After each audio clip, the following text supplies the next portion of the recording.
எங்கள் அன்பு தெய்வமே, துதிக்கிறோம், சோதரிக்கிறோம், மகிமைப்படுத்துகிறோம். இஸ்ரவேலின் ஜெயபலமாவுடைய சட்டையின் மறைவுக்குள்ளாய் வந்த உனக்கு அவரால் நிறைவான பலன் உண்டு என்ற வார்த்தையின்படியே ஒவ்வொரு காலங்களிலும் கர்த்தாவே, நீர் உம்முடைய சட்டையின் மறைவுக்குள்ளாய் மூடி மறைத்து நீர் கொடுத்த நல்ல பலனுக்காய் நன்றி செலுத்துகிறையா. நீர் கொடுத்த நல்ல சுகத்திற்காக நன்றி செலுத்துகிறையா. நீர் கொடுத்த தாப்பனே ஒவ்வொரு கிருபைகளுக்காக நன்றி செலுத்துகிறப்பா. என் தேவனே, உமக்கு ஸ்தோத்திரம் கர்த்தாவே. ஒவ்வொரு பிள்ளைகளையும் முன்குறித்து ஏற்றேற்ற காலங்களிலே பிள்ளைகளை அழைத்து வந்தீரே, உமக்கு நன்றி. தேவ அன்பின் பூர்ண கிருபைகளுக்குள்ளாய் இன்னுமாய் நாங்கள் உம்முடைய அன்பை ருசிக்க முடியாய், தேசம் ருசிக்க முடியாய் நாங்கள் எழும்ப கத்த உம்முடைய எழுப்பதில் அக்னியை ஊற்ற முடியாய் தாழ்த்துகிறையா. தேசத்தின் மத்தியில் காணப்படக்கூடிய ஒவ்வொரு ஊழியங்கள் நடுவிலும் கத்த உம்முடைய நாமத்தை மகிமைப்படுத்துங்க. சித்தவண்டமாக இந்த கொடுங்கூர் பகுதியில் காணப்படக்கூடிய அனைத்து திருச்சபைகளிலும் கர்த்தருடைய இரத்தத்தை தெளித்து வேலடைக்கிறேன். கர்த்தருடைய எழுப்புதலோடு கூட கர்த்தருடைய மகிமை ஆயிரங்கள் கூட்டி சேர்க்கப்பட, இந்த தேசம் சந்திக்கப்பட, இந்த தேசம் ரட்சிக்கப்பட, கர்த்தாவே எங்கள் மத்தியில் என்னென்ன குறைகள் இருக்கிறதோ எல்லாவற்றையும் மாற்றி கர்த்தாவே மகர் சோத்ரையா அனைத்து ஜாதி ஜனங்களையும் கத்த மேகச்சொல் அகர்வவிலாகதுவாலா கர்த்த நீர் அழைத்து வரும்படியா ஜீவனுக்கு ஈடா ஜனங்களை தருவேன் என்று சொன்ன தகப்பன் ஜனங்களை கொடுத்து கர்த்த நீர் நடத்த முடியாய் தாழ்த்துகிறையா. என் தேவனை மகர் ஸ்தோத்திரம். பிள்ளைகளுடைய ஜீவனுக்கு ஈடாய் ஜனங்களை தாங்க தேவ அன்பின் பூர்ண கிருபைகளுக்குள்ளாய் சட்டையின் மறைவுக்குள்ளாய் கர்த்த நீங்கள் ஆண்டு வழிநடத்த முடியாய் தாழ்த்துகிறேன். இந்த நல்ல கால வேளையிலும் மிக்க சிலகத்தால் அழைத்து வந்த ஒவ்வொரு பிள்ளைகளையும் தாழ்த்துகிறேன். தெய்வ பிரசன்னத்திற்குள்ளாய் மூடி மறைத்து மகிமைப்படுங்க. கிருபைகள் பெருகட்டும், கிருபைகள் சூழ்ந்து கொள்ளட்டும். கர்த்த நீங்கள் மகிமைப்படுங்க, ஆஸ்வதிங்க. இயேசுவின் ரத்தஞ்சம், இயேசுவின் ரத்தஞ்சம், இயேசுவின் ரத்தஞ்சம், இயேசுவின் ரத்தஞ்சம், இயேசுவின் நாமத்தினாலே நல்ல பிதாவே, ஆமென். ஆதியும் மந்தமும் இல்லாய் சரணம், அது முன்னது முன்னது முன் சரணம்.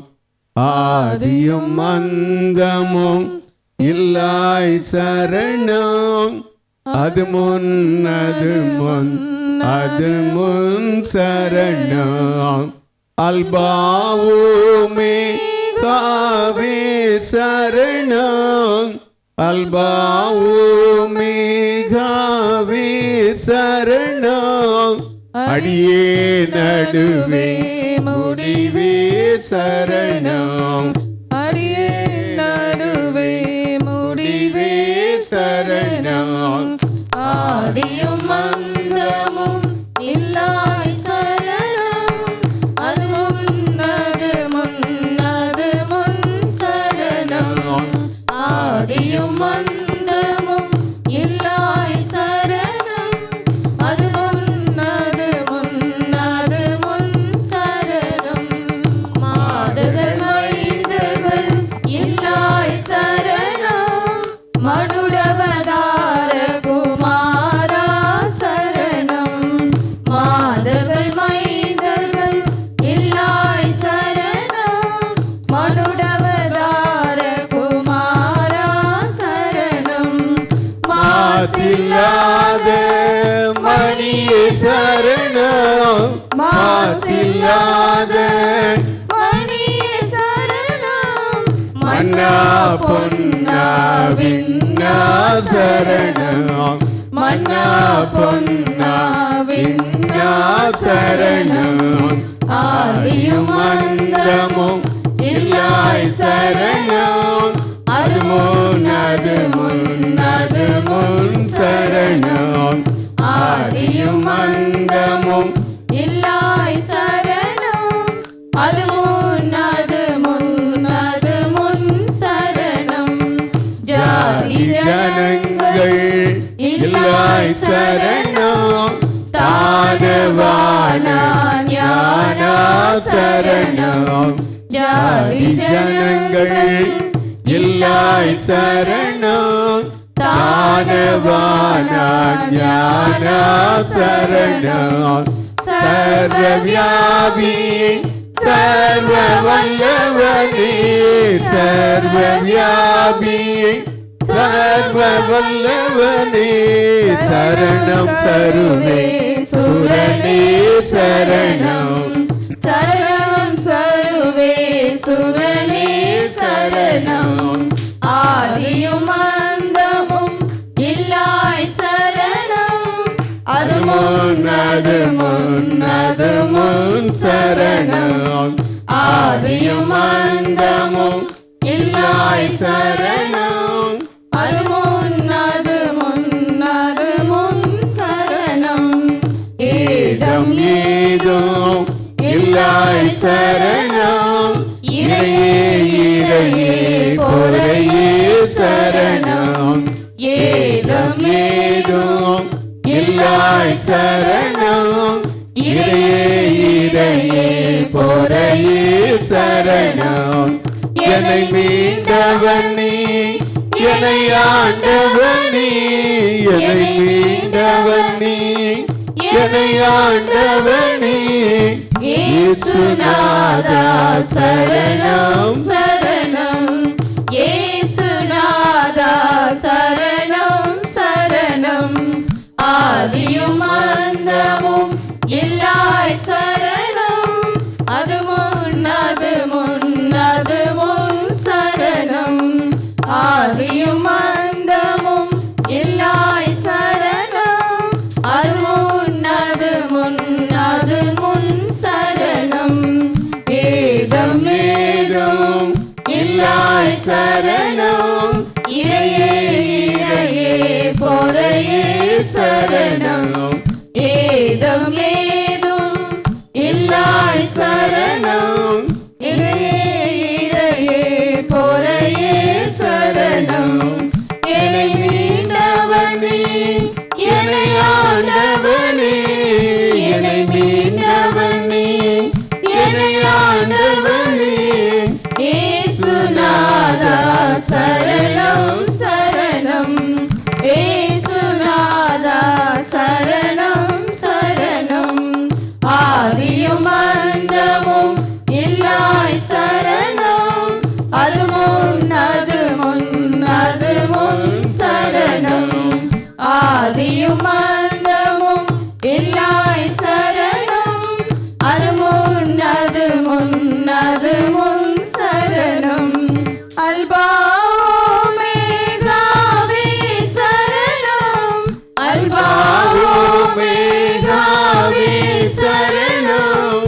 அடியே நடுவே முடிவே சரணம். அடியே நடுவே முடிவே சரணம். ஆதியும் அந்தமும் இல்லாய் சரணம். அது முன் அது முன் அது முன் சரணம். ஆதியும் அந்தமும் இல்லாய் சரணம். அது முன் அது முன் அது முன் சரணம். ஹல்லேலூயா. கர்த்தருக்கென்று உற்சாகமாய் கொடுத்து கர்த்தருடைய ஆசீர்வாதத்தை பெற்று யார் அந்த மகிமையின் ராஜா? யார் அந்த மகிமையின் ராஜா? உண்டாக்கின ராஜா, உருவாக்கின ராஜா, சுவாசம் தந்த ராஜா, ஜீவன் தந்த ராஜா. யார் அந்த மகிமையின் ராஜா? யார் அந்த மகிமையின் ராஜா? பூமியின் மண்ணெடுத்து மனிதனாய் உருப்படுத்தி ஜீவ சுவாசத்தை மூடி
அபிஷேக ஒலிவமரம் ஆலயத்தில் நடப்பட்டவன் சமூகத்தில் வாழ்கின்றவன் அன்பையே நம்புபவன் நானும் அபிஷேக ஒலிவமரம்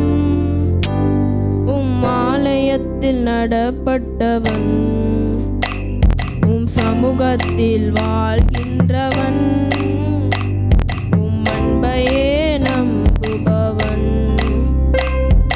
வசனம் தான் பசியாற்றும் உணவு பிரசனம் தான் தாகம் தீர்க்கும் தண்ணீர் வசனம் தான் பசியாற்றும் உணவு பிரசனம் தான் தாகம் தீர்க்கும் தண்ணீர் நீரே என் வெளிச்சமும் மீட்புமானி நீரே என் ஜீவனின் பலனானி நீரே என் வெளிச்சமும் மீட்புமானி நீரே என் ஜீவனின் பலனானி நானும் அபிஷேக ஒலிவமரம்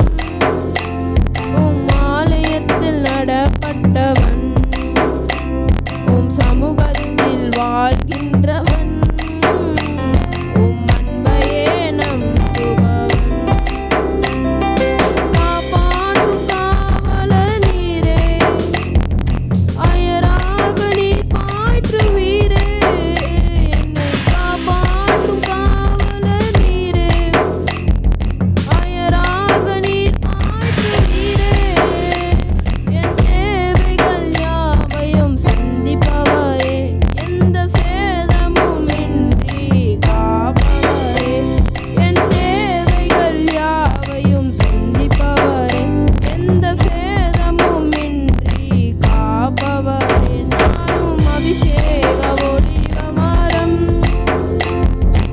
ஆலயத்தில் நடப்பட்டவன் சமூகத்தில் வாழ்கின்றவன் அன்பையே நம்புபவன் பலன் தரும் புகலிடம் நீரே உம்மில் வேறொன்று கிருபை செய்தீரே பலன் தரும் புகலிடம் நீரே உம்மில் வேறொன்று கிருபை செய்தீரே மலர்ந்திடுவே நான் பணி கொடுப்பேன் இந்த உலகமின் நான் பலன் கொடுப்பேன் மலர்ந்திடுவே நான் பணி கொடுப்பேன் இந்த உலகமின் நான் பலன் கொடுப்பேன் நானும் அபிஷேக ஒலிவமரம் ஆலயத்தில் நடப்பட்டவன் சமூகத்தில் வாழ்கின்றவன்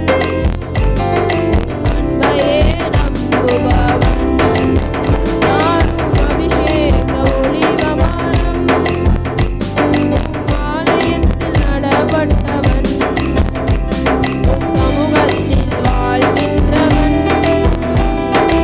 அன்பையே நம்புபவன்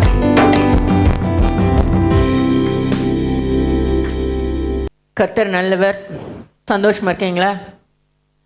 ரொம்ப சந்தோஷமா இருக்கீங்களா? கொஞ்சமா இருக்கீங்களா? இல்லை துக்கத்தில் இருக்கீங்களா? வெள்ளம் வந்துச்சு, அந்த வெள்ளத்தில் அப்படியே மனசும் போயிடுச்சா கரைஞ்சு? என்ன ஒரு தண்ணி எல்லா இடமும்?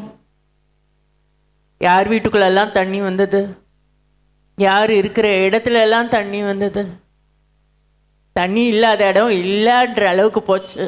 ஆனாலும் கர்த்தர் பெரியவர், அவருடைய பெரிதான இரக்கத்தினால நம்மளை காத்து கொண்டார். ஒரு காரியத்தை குறித்து நான் சாட்சி சொல்லிட்டு அதுக்கப்புறம் ஆரம்பிக்கணும்னு இருக்கிறேன். என்னோட காரியங்கள் என்னோட திருமணத்துக்கு அப்புறம், அதாவது நான் 41 வயசில் தான் கல்யாணம் ஆச்சுன்னு சொல்லியிருக்கேன். என்னை டாக்டர்ஸ் வந்து சொன்னாங்க, பார்த்துட்டு மெனோபா ஸ்டேட் நெருங்கிட்டு இருக்கு, அதனால கன்சீவ் ஆக முடியாது அப்படின்னு சொன்னாங்க. எல்லாம் வெளிச்சமாக சொல்லுவேன், பயப்பட மாட்டேன். கர்த்தர் நல்லவர். ஏன்னா அவரோட நாமம் மகிமைப்படத்தக்கதாக நான் செய்யணும்னா நான் அதை செய்வேன். மெனோபா ஸ்டேட்டை நெருங்குதுன்னு சொன்னதுனால என்ன ட்ரீட்மெண்ட் எடுத்தாலும் கன்சீவ் ஆக முடியாது, ஐவிஎஃப் போகணும் அப்படின்னு சொன்னாங்க. ஐவிஎஃப் போகிறதுல இஷ்யூ இல்லை. அதனால் நான் என்ன பண்ணுவேன், ஜெபத்தால் கூடும் அப்படின்னு சொல்லி நான் ஜெபிக்கிறதும் இல்லாமல் எல்லார்கிட்டேயும் போய் ஜெபம் பண்ணுங்கன்னு சொல்லுவேன். அப்போ ஆண்டவர் சொன்னார், நீ எல்லாருக்கிட்டையும் இப்படி ஜெபிக்க சொல்லி கேட்காத அப்படின்னாரு. ஸோ அது கட்டு. அடுத்தது என்ன சொல்லுவேன்னா, இந்த ஸ்டேட் ஆஃப் சாராளோட நிலையில் இருக்கிறேன். சாராளோட நிலை நான் என்ன சொல்வேன்னா, அந்த கற்பம் செத்து போச்சு, அதனால நானும் அந்த நிலையில் இருக்கிறேன். அப்போ ஆண்டவர் சொன்னார், அதையும் சொல்லாத, அந்த மாதிரி அறிக்கை செய்யாத அப்படின்னு. ஸோ அதுவும் கட்டு.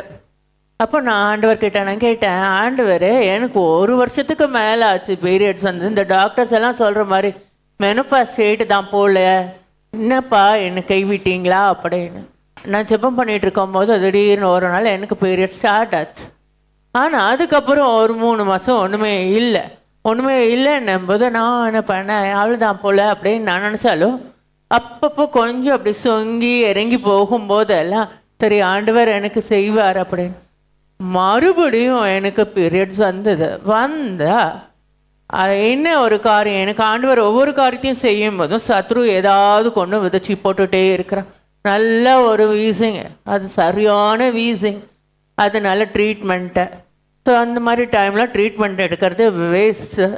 ஆனால் வீசிங்க்கு ஓகே, பட் அது மற்றதுக்கு எதுக்கும் உதவாது. அது தொடர்ந்து பார்த்திங்கன்னா தோள்பட்டையில் அதிகப்படியான வலி. நான் டாக்டரை போய் பார்த்தா அந்த தோள்பட்டைக்கு தனியாக, அது வெறும் அது எதனால் வந்ததுன்னு யாருக்குமே தெரியல.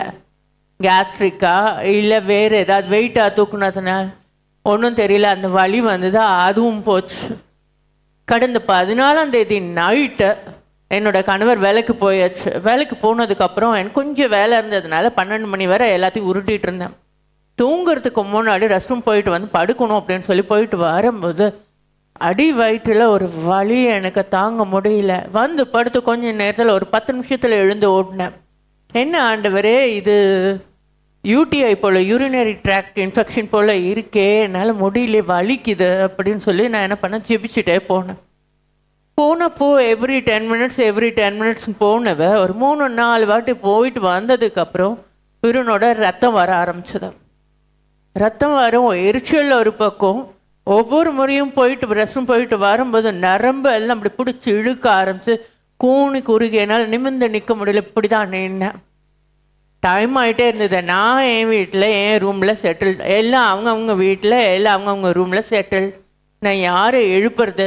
என் ஹஸ்பண்டுக்கு ஃபோன் பண்ணுவேன்னா, இல்லை என் அண்ணனுக்கும் அண்ணிங்களுக்கும் என் மாமாவுக்கும் அம்மாவுக்கும் ஃபோன் பண்ணுவேன்னா, அந்த நேரத்தில் ஃபோன் கேட்டாங்கன்னா, என் நம்பரை பார்த்தாங்கன்னா அவங்க பயப்பட செய்வாங்களே. நான் என்ன பண்ணுறது? ஆண்டவரே, நீர் தான் எனக்கு உதவி செய்யணும், உண்மை விட்டால் எனக்கு யாரும் இல்லை ஆண்டவரே அப்படின்னு சொல்லி ஜெபம் பண்ணிகிட்டே இருப்பேன். முட்டி போட்டு ஜெபம் பண்ணுவேன், எழுந்திருப்பேன், திரும்ப போவோம் வருவேன். அதுக்கப்புறம் ஒரு கட்டத்தில் பார்த்தா ரத்தமாகவே வர ஆரம்பிச்சிருச்சு. எனக்கு தாங்க முடியல, எரிச்சல் தாங்க முடியல, வலி தாங்க முடியல. ஆண்டவரே அப்பா எனக்கு பலத்தை கொடுங்கப்பா, நான் என்ன பண்ணுவேன்னு தெரியல, யாரை கூப்பிடுவேன்னு தெரியல அப்படின்னு சொல்லி பார்த்துட்டு தாங்க முடியாமல் 2:30 மணிக்கு போய் மாமாவோட ரூமில் போய் மாமாவை கதவை தட்டி எழுப்பி என்னால் முடியல மாமா, தாங்க முடியல, ரொம்ப கஷ்டமாக இருக்குது அப்படின்னோடனே அவர் என்ன பண்ணார், இந்த நேரத்தில் யாரை கூப்பிட்றது, எங்கே போகிறது, ஜெபிப்போம் அப்படின்னு சொல்லி ஆண்டவர் விடுதலை கொடுப்பாருன்னு சொல்லி அவர் தலையில் கை வச்சு ஜெபம் பண்ணிவிட்டு ஒரு டம்ளர் தண்ணி எடுத்து கொடுத்தா அதையும் ஜெபிச்சு கொடுத்தா. அதை குடிச்சு முடிச்சதுக்கப்புறம் ஒரு பாட்டில் எடுத்து அதையும் ஜெபம் பண்ணி இதை குடினார். சரி, நான் அதை வாங்கிட்டு வீட்டுக்குள்ளே வந்துட்டேன்.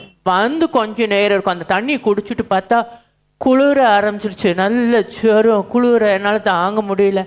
எப்போவும் என்ன மழை அடித்தாலும் என்ன குளிர் சீசன்னாலும் சரி, ஏசியும் வேணும், ஃபேனும் வேணும், எல்லாத்தையும் ஆஃப் பண்ணி போட்டுட்டு இழுத்து மூடிட்டு இப்படி படுத்துருந்தேன் எனக்கு. ஆனால் என்னென்னா 12லேருந்து 2:30 வேற 2:45 வேற நடந்தவ தூங்கலை, ஒரு கண்ணு தூங்கலை, கொஞ்சம் கூட அந்த கண்ணு இப்படி இதாகலை. ஆனால் அங்கே போய் ஜெபம் பண்ணிட்டு வந்து தண்ணி குடிச்சிட்டு படுத்தா தூங்கிட்டேன். 3:45 எழுந்தேன். அதுக்கப்புறம் திரும்ப கொஞ்சம் நேரம் கழிச்சு படுத்தேன். என் கணவர் காலையில் வந்தோடனே கேட்டார், அதிசயமாக இருக்குது, நீயா ஃபேனும் ஏசியும் இல்லாமல் தூங்குற அப்படின்னு. அப்போ நடந்த காரியங்களெல்லாம் அவர் சொல்லும்போது அவர் சொன்னார், ஆண்டவர் விடுதலை கொடுக்குறவர, அவர் விடுதலை கொடுத்துருக்காரு, ஆனாலும் நீ எதுக்கும் ஒரு டாக்டரை போய் பார்த்துட்டு வா அப்படின்னு. சரி, மறுநாள் டாக்டரை போய் பார்க்க போனால் டாக்டர் பார்த்து ரத்தம்னோன்னா அவர் பயந்து scan, blood test, urine test, எல்லா டெஸ்ட்டும் என்னென்ன டெஸ்ட் இருக்கோ அத்தனையும் எழுதி விட்டார். எழுதி போய் பார்த்தா எல்லாமே நார்மல், ஒன்றுமே எந்த ஒரு இதுவும் இல்லை, எல்லாமே நார்மல். கர்த்தர் நல்லவர். நான் ஆண்டவர்கிட்ட கேட்டுட்டு இருந்தேன், ஆண்டவரே என்னால் முடியல, என்னால் தாங்க முடியலையப்பா, எனக்கு வேதனை ஜாஸ்தியாக இருக்குது, ஒவ்வொரு நாளும் பாடாக இருக்கே அப்படின்னா அவர் சொன்னார், உயிர்ப்பிக்கிற ஆவியானவர். இந்த வெள்ளம் மழை டைமில் பார்த்தா கரண்ட்டு எங்களுக்கு 2 நாள் இல்லை வீட்டில், ஆனால் சர்ச் கரண்ட்டு 4 நாள் இல்லை. எனக்கு என் கூட பிறந்த சகோதரர்கள் 4 பேர், பெண்கள் கிடையாது, இளைய சகோதரர்கள் கிடையாது. அப்போது எனக்கு ஆண்டவர் கொடுத்த சகோதரர்களும் சகோதரிகளும் தான் எனக்கு. அப்போது நான் என்ன பண்ணேன், ஒரு நாள் மழை டைமில் ஒரு சகோதரியோட ஸ்டேட்டஸை பார்த்தேன். அவங்க வீட்டு முன்னாடி ஆள் உயரத்துக்கு தாண்டி அதில் அவங்க 2 பிள்ளைங்களும் நீந்தி போகிறாங்க. அதுக்கப்புறம் அவங்களோட வாய்ஸ் மெசேஜ், அவங்களோட சத்தம் எங்கேயோ இருந்து கேட்டுச்சு. ஏன்னா வீட்டுக்குள்ளெல்லாம் தண்ணி வந்துடுச்சு, பிள்ளைங்களோட பொருள் எல்லாம் நாஸ்தியாச்சு, சர்டிஃபிகேட்டில் எல்லாம் போச்சு, அந்த மனம் மடிந்து போச்சு. ஆனால் ஆண்டவர் சொன்னார், உயிர்ப்பிக்கிற ஆவியானவர், அவர் உயிர்ப்பிப்பார். உயிர்ப்பிப்பார் அப்படின்னு சொன்னால் உயிர் கொடுப்பார்னு அர்த்தம். அப்போ செத்து போனதுக்கு அசைவற்று ஒரு செயலற்று போய் இருக்கிற டார்மெண்ட் இன்ஆக்டிவ் ஸ்டேட்டில் இருக்கிறதுக்கு அவர் ஜீவனை கொடுப்பார். முடிந்தது அப்படின்னு சொல்லி chapter close and file close பண்ணி தூக்கி போட்டாங்கன்னா அதை புதிதாக தொடங்குவார். இன்னைக்கு நாமும் நம்மளுடைய வாழ்க்கையில் ஒவ்வொரு காரியமும் முடிஞ்சு போச்சு, அவ்வளவுதான் அவ்வளவுதான் அவ்வளவுதான் இருக்கும். இல்லை, ஆண்டவர் சொல்றார் உயிர்ப்பிக்கிறவர். 1 கொரிந்தியர் 15வது அதிகாரம் 45வது வசனம். அந்தபடியே முந்தின மனுஷனாகிய ஆதாம் ஜீவ ஆத்துமாவானான் என்று எழுதியிருக்கிறது, பிந்தின ஆதாம் உயிர்ப்பிக்கிற ஆவியானவர். இந்த முந்தின ஆதாம் எப்படி ஜீவாத்துமானான்? அவனை எங்கிருந்து ஆண்டவர் எடுத்தாரு? தூசியிலிருந்து எடுத்தாரு. ஆனால் அவன் ஜீவாத்மா ஆனான் அப்படின்னா ஆதியாகமம் 2ஆம் அதிகாரம்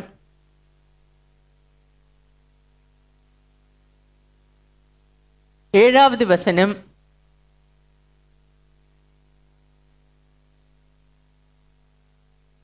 தேவனாகிய கர்த்தர் மனுஷனை பூமியின் மண்ணிலே உருவாக்கி ஜீவ சுவாசத்தை அவன் நாசிலே ஊதினார், மனுஷன் ஜீவாத்துமாவானான்.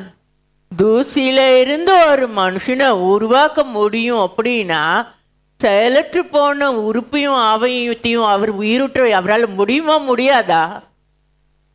இன்னைக்கு என்ன பிரச்சனை, என்ன பாடுகள்? ஒன்றும் இல்லை. நம்மளுடைய தேவன் ஜீவிக்கிறவர். மரித்தேன் சதா காலங்களும் உயிரோடு இருக்கிறேன்னு சொன்னவர். நம்ம உயிரற்ற தேவர்களை வணங்கல, உயிருள்ள ஜீவனுள்ள தேவனை ஆராதிக்கிறோம். ஜீவனுள்ள தேவனை நம்ம ஆராதிக்கிறோம் அப்படின்னு சொன்னா அப்ப அவருடைய ஆவி நம்மளை வாசம் செய்கிறதுன்னு அர்த்தம். வெளிப்படுத்தின சுவிசேஷம் 1ஆம் அதிகாரம் 18வது வசனம். மரித்தேன், ஆனாலும் இதோ சதா காலங்களிலும் உயிரோடு இருக்கிறேன். ஆமேன். நான் மரணத்திற்கும் பாதாளத்திற்கும் உரிய திறவுகோள்களை உடையவராய் இருக்கிறேன். மரித்தேன், ஆனாலும் இதோ சதா காலங்களிலும் உயிரோடு இருக்கிறேன். என்றென்றைக்கும், சதா காலங்கள், என்றென்றைக்கும், முடிவே இல்லாதவர். அவருக்கு முடிவுன்றது இல்லை. அப்போ முடிவே இல்லாத தேவனை, உயிரோடு இருக்கிற தேவனை விசுவாசிச்சு வணங்குற நமக்கு பிரச்சனைகள் எல்லாம் முடிவில்லாமல் இருக்குமா? ஒன்றும் இல்லை, ஒன்றுமே இல்லை. இந்த சூரியனோட வெளிச்சம் பட்டு பனித்துளி எப்படி போச்சோ அது போல் இந்த பிரச்சனைகள் எல்லாம் ஆண்டவர் அதை பார்க்கும் போதே அது ஒன்றும் இல்லாமல் போகும். அவர் சொன்னால் நடக்கும். அவருடைய வார்த்தையில் அற்புதம் உண்டு. அவர் சொன்னார், இது எடுங்க, 1 யோவான் 4ஆம் அதிகாரம் 1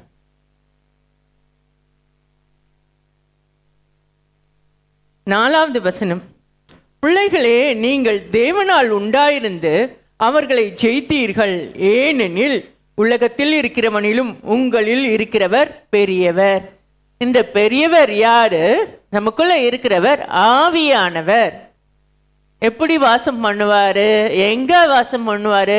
அவருக்கு பயப்படுகிறவர்கள் மத்தியிலே, அவரை சதா காலங்களிலும் தேடுகிறவர் மத்தியிலே, அவரை உண்மையோடு ஆராதிக்கிறவர்கள் மத்தியிலே அவர் வாசம் பண்ணுவார். அவர் விசுவாசிக்கிறவர்கள் மத்தியிலே வாசம் பண்ணுவார். நம்ம அவருடைய பிள்ளைகள் அப்படின்னு சொல்லும்போது நமக்கு என்ன வரம் உண்டு அப்படின்னு சொன்னா, ரோமர் 8வது அதிகாரம் 14வது வசனமும் 15வது வசனமும், மேலும் எவர்கள் தேவனுடைய ஆவியினாலே நடத்தப்படுகிறார்களோ அவர்கள் தேவனுடைய புத்திரராய் இருக்கிறார்கள். இப்போ உங்களை வழி நடத்துகிற ஆவி எது? உங்களை வழி நடத்துகிற ஆவி கர்த்தருடைய பரிசுத்த ஆவி அப்படின்னு சொன்னா, அவர் உங்களிலே வாசமாக இருக்கிறார். அவர் உங்களுக்கு பிதாவா இருக்கிறார், எனக்கு பிதாவா இருக்கிறார், நாம் அவருக்கு புத்திரர்களாய் இருக்கிறோம்.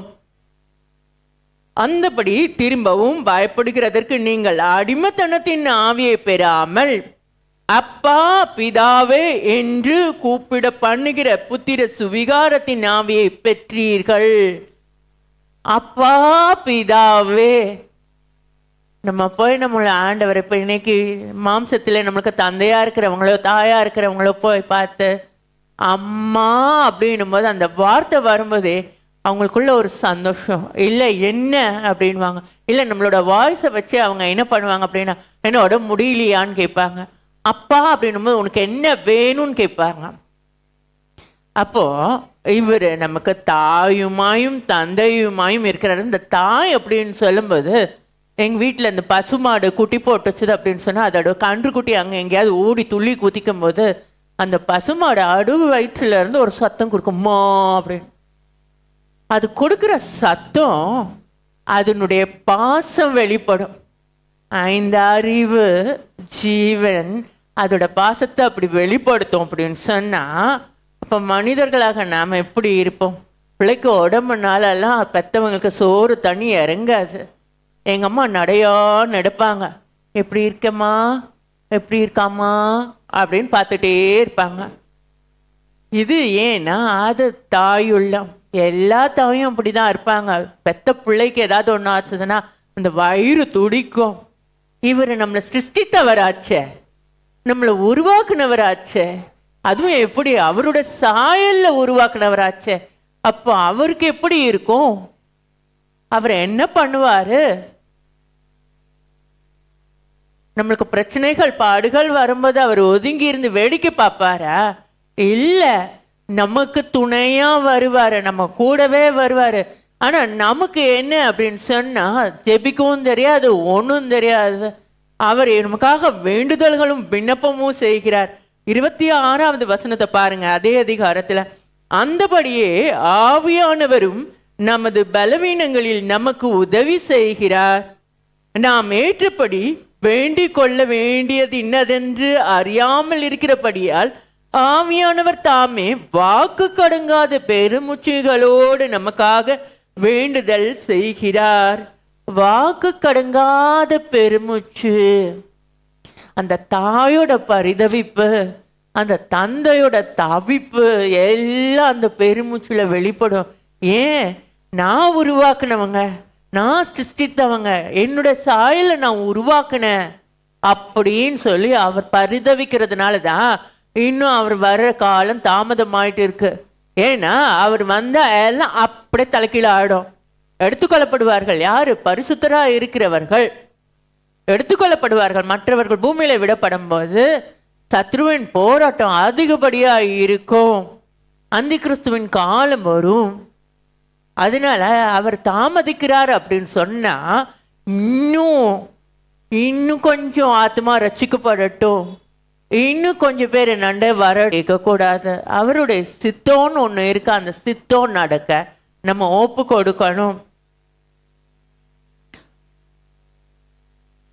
அடுத்தது இந்த ஆவியானவர் பெரியவராக இருக்கிறார். 1 யோவான் 4:4 பார்த்தோம்மா, உலகத்தில் இருப்பவனிலும் உங்களிலும் இருப்பவர் பெரியவர்.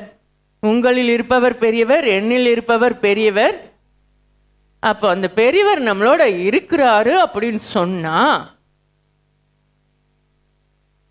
இந்த மினிஸ்டர்ஸோட இல்லை ராஜாக்களோட போகிற அந்த அடித்தடிகள் எல்லாம் பார்த்துருக்கீங்களா?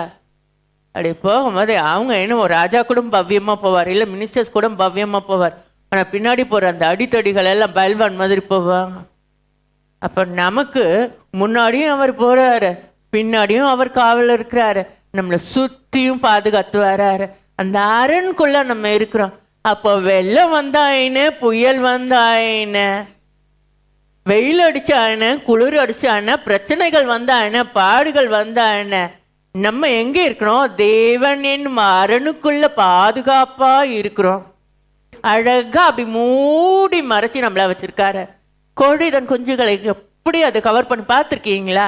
அவயத்துக்குள்ள அதனுடைய வரக்குக்குள்ள அப்படி கூட்டி சேர்த்துருக்கோம். ஒரு காரியம் சின்ன வயசுல நான் கேள்விப்பட்டது. ஒரு வீடு, அந்த வீட்டில் அவங்க கோழி வளர்த்தாங்க. அது முட்டை பொறிச்சு அந்த குஞ்சு வழி வந்திருந்தது. அந்த நேரம் இவங்க எல்லாம் வெளியே போயிருந்த நேரம் வீடு எப்படியோ பக்கத்தில் எங்கேயோ நெருப்பு பிடிச்சது. அந்த வீடும் நெருப்பு பிடிச்சிருச்சு. நெருப்பு பிடிச்சி அங்கே உள்ளே இருந்த எல்லா பொருட்களும் எரிஞ்சு போச்சு, அந்த கோழியும் எரிஞ்சு போச்சு. ஆனால் அவங்க வீட்டுக்கு வந்து அந்த பார்க்கும்போது அவங்களால எல்லாமே அந்த கோழியை போய் தூக்கும் போது அது கீழே அதன் கோழி குஞ்சுகள் உயிரோடு இருந்தது. அந்த கோழி குஞ்சுங்களை அது அவ்வளோ அழகாக அது தன்னோட ரெக்கைக்குள்ளே மூடி மறைச்சு பாதுகாப்பு கொடுத்துருக்கு. அது தாய். அதை போல தான் ஆண்டவர் நம்மளை மூடி மற வச்சு அரவணைச்சு கொண்டு வர. ஆனால் நம்ம என்ன பண்ணுவோம்னா, சில இந்த வாழ்த்தனம் பண்ணுற கோழி கொஞ்சம் மாதிரி அந்த ரெக்கைக்குள்ளேருந்து வெளியே வந்து வெளியே எங்கேயாவது போய் சுற்றி எதுலையாவது மாட்டிட்டு அவஸ்தைப்பட்டுட்டு இருக்கோம். நம்மள அவர் கைவிடலை, நம்ம தான் அவர் கையை உதறி தள்ளி விட்டு ஓடி போகிறோம். அடுத்தது எபேசியர் 1:14 வசனம். அவருடைய பிள்ளைகள் அப்படின்னு நம்ம சொன்னோம்னா அவருக்கு சொந்தமானவர்கள் தானே. அவருக்கு சொந்தமானவர்கள் அவருடைய மகிமைக்கு புகழ்ச்சியாக மீட்கப்படுவார்கள் என்பதற்கு ஆவியானவர் நம்முடைய சுதந்திரத்தின் அச்சாரமாயிருக்கிறார். மூலத்தனம் ஆவியானவர் நமக்கு அச்சாரமாயிருக்கிறார். முதல் கேபிட்டல் மாதிரி மூலத்தனம். அது இதில் எபேசியரில் 5வது அதிகாரத்தில் 5வது அதிகாரம் இல்லை 2 கொரிந்தியர்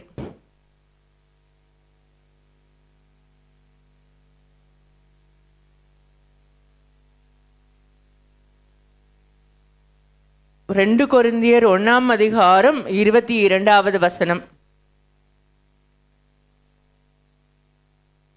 அவர் நம்மை முத்திரித்து நம்முடைய இருதயங்களில் ஆவி என்னும் அச்சாரத்தையும் கொடுத்திருக்கிறார். முத்திரித்து முத்திரித்து அப்படின்னு சொன்னா என்னது? Sealed, confidential.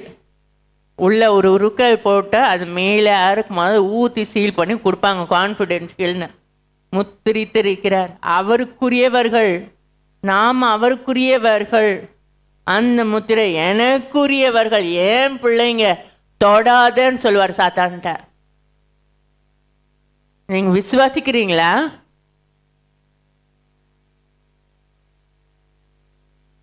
ரெண்டு கொரிந்தியர் 5 அதிகாரம் 5வது வசனம். இதற்கு நம்மை ஆயத்தப்படுத்துகிறவர் தேவனே, ஆவி என்னும் அச்சாரத்தை நமக்கு தந்தவரும் அவரே. இந்த ஆவி என்னும் அச்சாரம் அவர் தான், அவரே நமக்கு தந்தார். எப்படி? சிலுவையிலே நம்முடைய பாவங்களுக்காக அவர் ஜீவ பலியாக தன்னையே கொடுத்தார். ஆவியிலே உயிர்த்தெழுந்து வந்தார். அந்த ஆவியை நமக்குள்ளே கொடுத்திருக்கிறார். அந்த ஆவி நம்மிடத்திலே இருக்கிறது, பரிசுத்த ஆவி.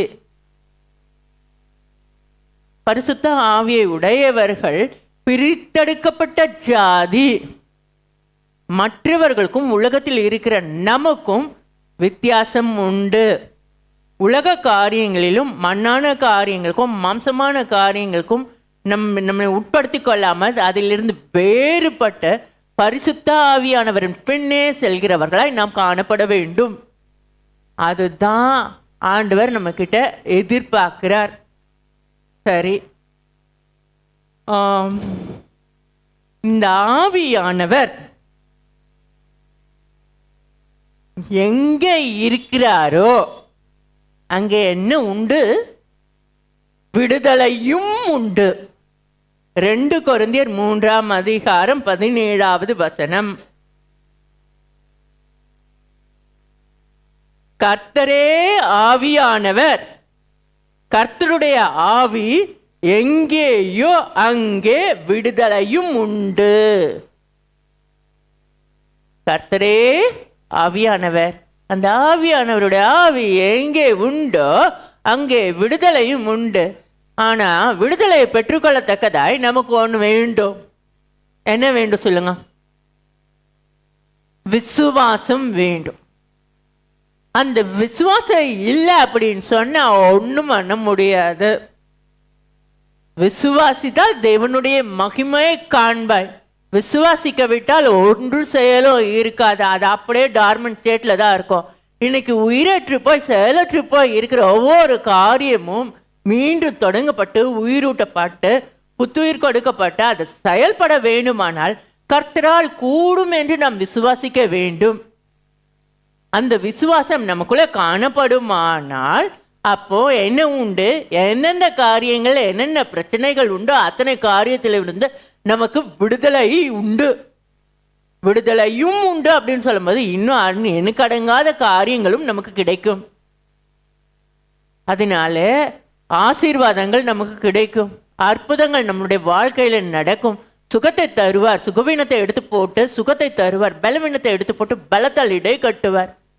அன்னைக்கு நான் ஜெபம் பண்ணும்போது ஆண்டவர் கேட்டேன். ஆண்டவர் சொன்னாரு, உன் பலவீனத்திலே என் பலன் பூரணமாய் விளங்கும்.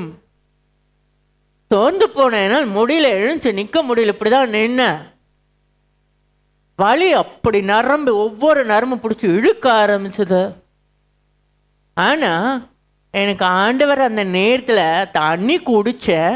அந்த தண்ணி குடிச்ச கொஞ்ச நேரத்துல நான் தூங்கினேன். அதுக்கு முன்னாடி நான் தண்ணியும் குடிச்சேன். காலில் சுண்ணாம்பு வச்சேன். கால் பெருவிரல்ல சுண்ணாம்பு வச்சேன். ஏன்னா நீர் கடுப்பு அப்படின்னு சொன்னா சுண்ணாம்பு வைக்கும் போது அதை எடுத்துரும் அப்படின்னு. நல்லெண்ணெய் எடுத்து வச்சேன், தேங்காய் எண்ணெய் எடுத்து வச்சேன். எல்லாம் என்னால் என்னென்ன பண்ண முடியுமோ அத்தனையும் பண்ணான. ஒன்றும் நடக்கலை. அதிகப்படியாக சூடாச்சே தவிர அது குறையல. ஆனால் அவருடைய வார்த்தையை கொண்டு விசுவாசத்தை ஜபித்து கொடுக்கும் போது அது விசுவாசத்தோடு நான் பருகின போது எனக்கு விடுதலை கிடைத்தது. இன்னைக்கு விசுவாசித்தீங்கன்னா தேவன் அற்புதத்தையும் அதிசயத்தையும் உங்களுடைய வாழ்வையும் செய்ய நினைப்பார், செய்ய வல்லவராக இருக்கிறார். ஆனா விசுவாசிக்கணும். அந்த விசுவாசம் நமக்குள்ள இருக்கணும். அந்த விசுவாசம் அப்படின்னு சொன்னா எப்படிப்பட்ட விசுவாசம் தெரியுமா?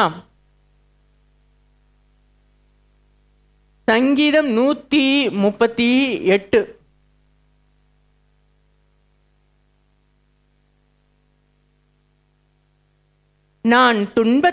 7வது வசனம். நான் துன்பத்தின் நடுவில் நடந்தாலும் நீர் என்னை உயிர்ப்பிப்பீர்.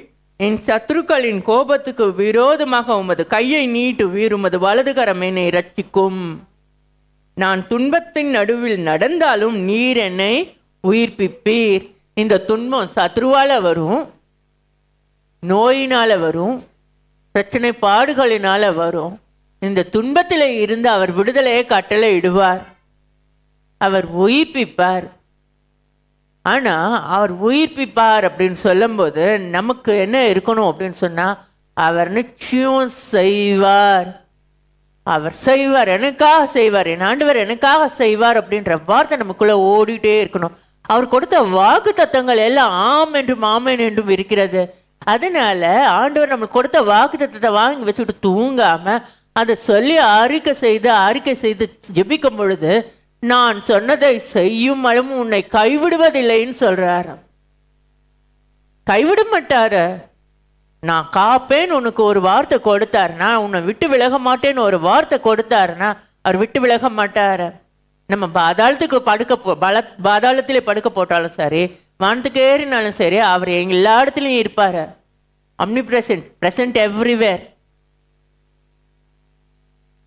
அவருக்கு முடிவு கிடையாது, அவருக்கு எல்லை கிடையாது, அவருக்கு அளவு கிடையாது, எல்லா இடத்துலையும் இருப்பார்.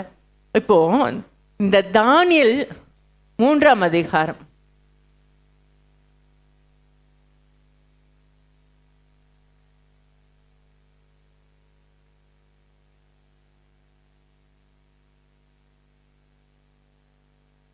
பதினாலிருந்து 29 வரை உள்ள வசனங்கள். நேபுகாத் நேச்சார் இருங்க வர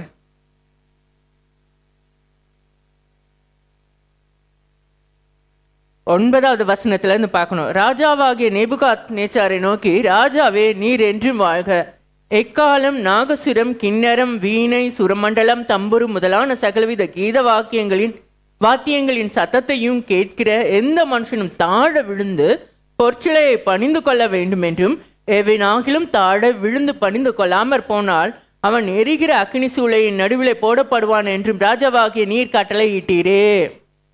பாபிலோன் மாகாணத்தின் காரியங்களை விசாரிக்கும்படி நீர் ஏற்படுத்தின சாத்ராக், மேஷாக், ஆபேத்நேகோ என்னும் யூதரான மனுஷர் இருக்கிறார்களே, அவர்கள் ராஜாவாகி உம்மை மதிக்கவில்லை. அவர்கள் உம்முடைய தேவர்களுக்கு ஆராதனை செய்யாமலும் நீர் நிறுத்தின பொற்சிலையை பணிந்து கொள்ளாமலும் இருக்கிறார்கள் என்றார்கள். நம்ம இப்போ இங்கே இருக்கிறது, நம்மளுடைய வாழ்க்கை இங்கே எப்படி இருக்குது அப்படின்னு சொன்னால், எல்லா மக்களோடையும் கலந்து தான் இருக்கிறோம். ஆனால் நம்ம என்னதான் அவங்களோட மிங்கிள் ஆனாலும் அவங்களோட வழிகளை நம்ம கற்றுக்கொள்ளக்கூடாது. விக்கிரக ஆராதனையை கற்றுக்கொள்ளக்கூடாது. நம்ம தேவனுக்கு மட்டும்தான் அடிமை. நம்ம தேவனுக்கு மட்டும்தான், நம்மளோட தேவனுக்கு மட்டும்தான் நம்ம அடிமையை தவிர மற்ற தேவர்களுக்கு அல்ல. யாராக இருந்தாலும் சரி, அவர்களோட வழிகளை நம்ம கற்றுக்கொள்ளவும் கூடாது. அங்கே இந்த நேபுகாத் நேச்சார் ராஜா என்ன பண்ணா அப்படின்னு சொன்னால், சிலையை உண்டு பண்ணி அதை வணங்க சொன்னபோது இந்த யூதர்களான 3 பேர், சாத்ராக், மேஷாக், ஆபேத்நேகோ என்பவங்க, அவங்க வணங்க முடியாதுன்னு சொல்லிட்டாங்க.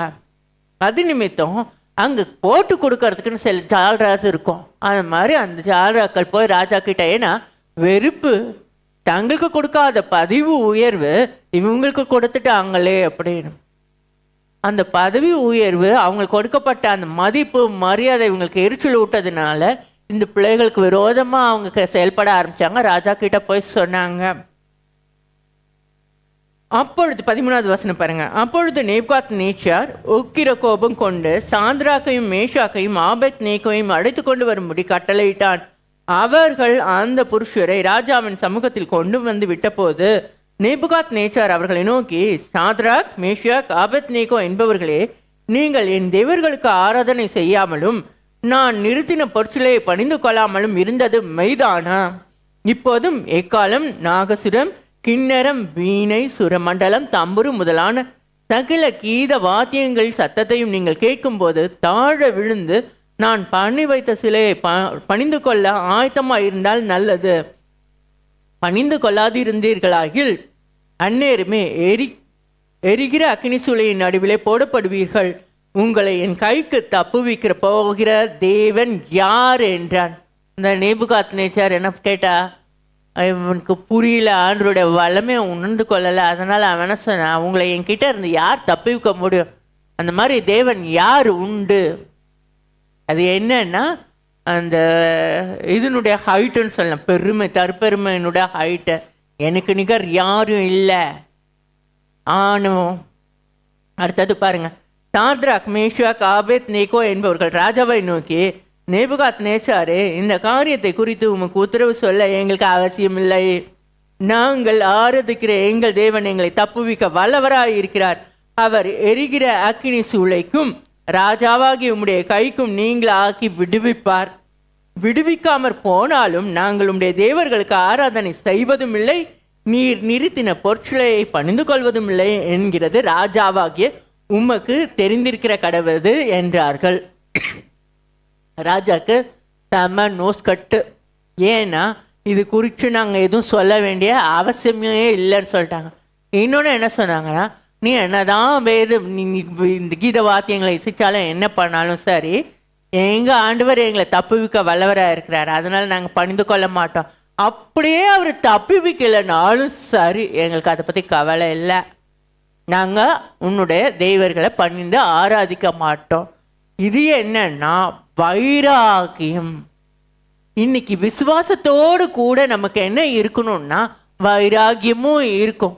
கர்த்தர் எனக்காக செய்வார், அதனால நான் இந்த காரியங்கள், அவருக்கு பிரியமில்லாத காரியங்கள், அவர்கிட்ட இருந்து என்னை பிரித்தெடுக்கிற காரியங்களில் நான் ஈடுபட மாட்டேன் அப்படின்னு சொல்லி நம்ம முன்னேறி போகணும்.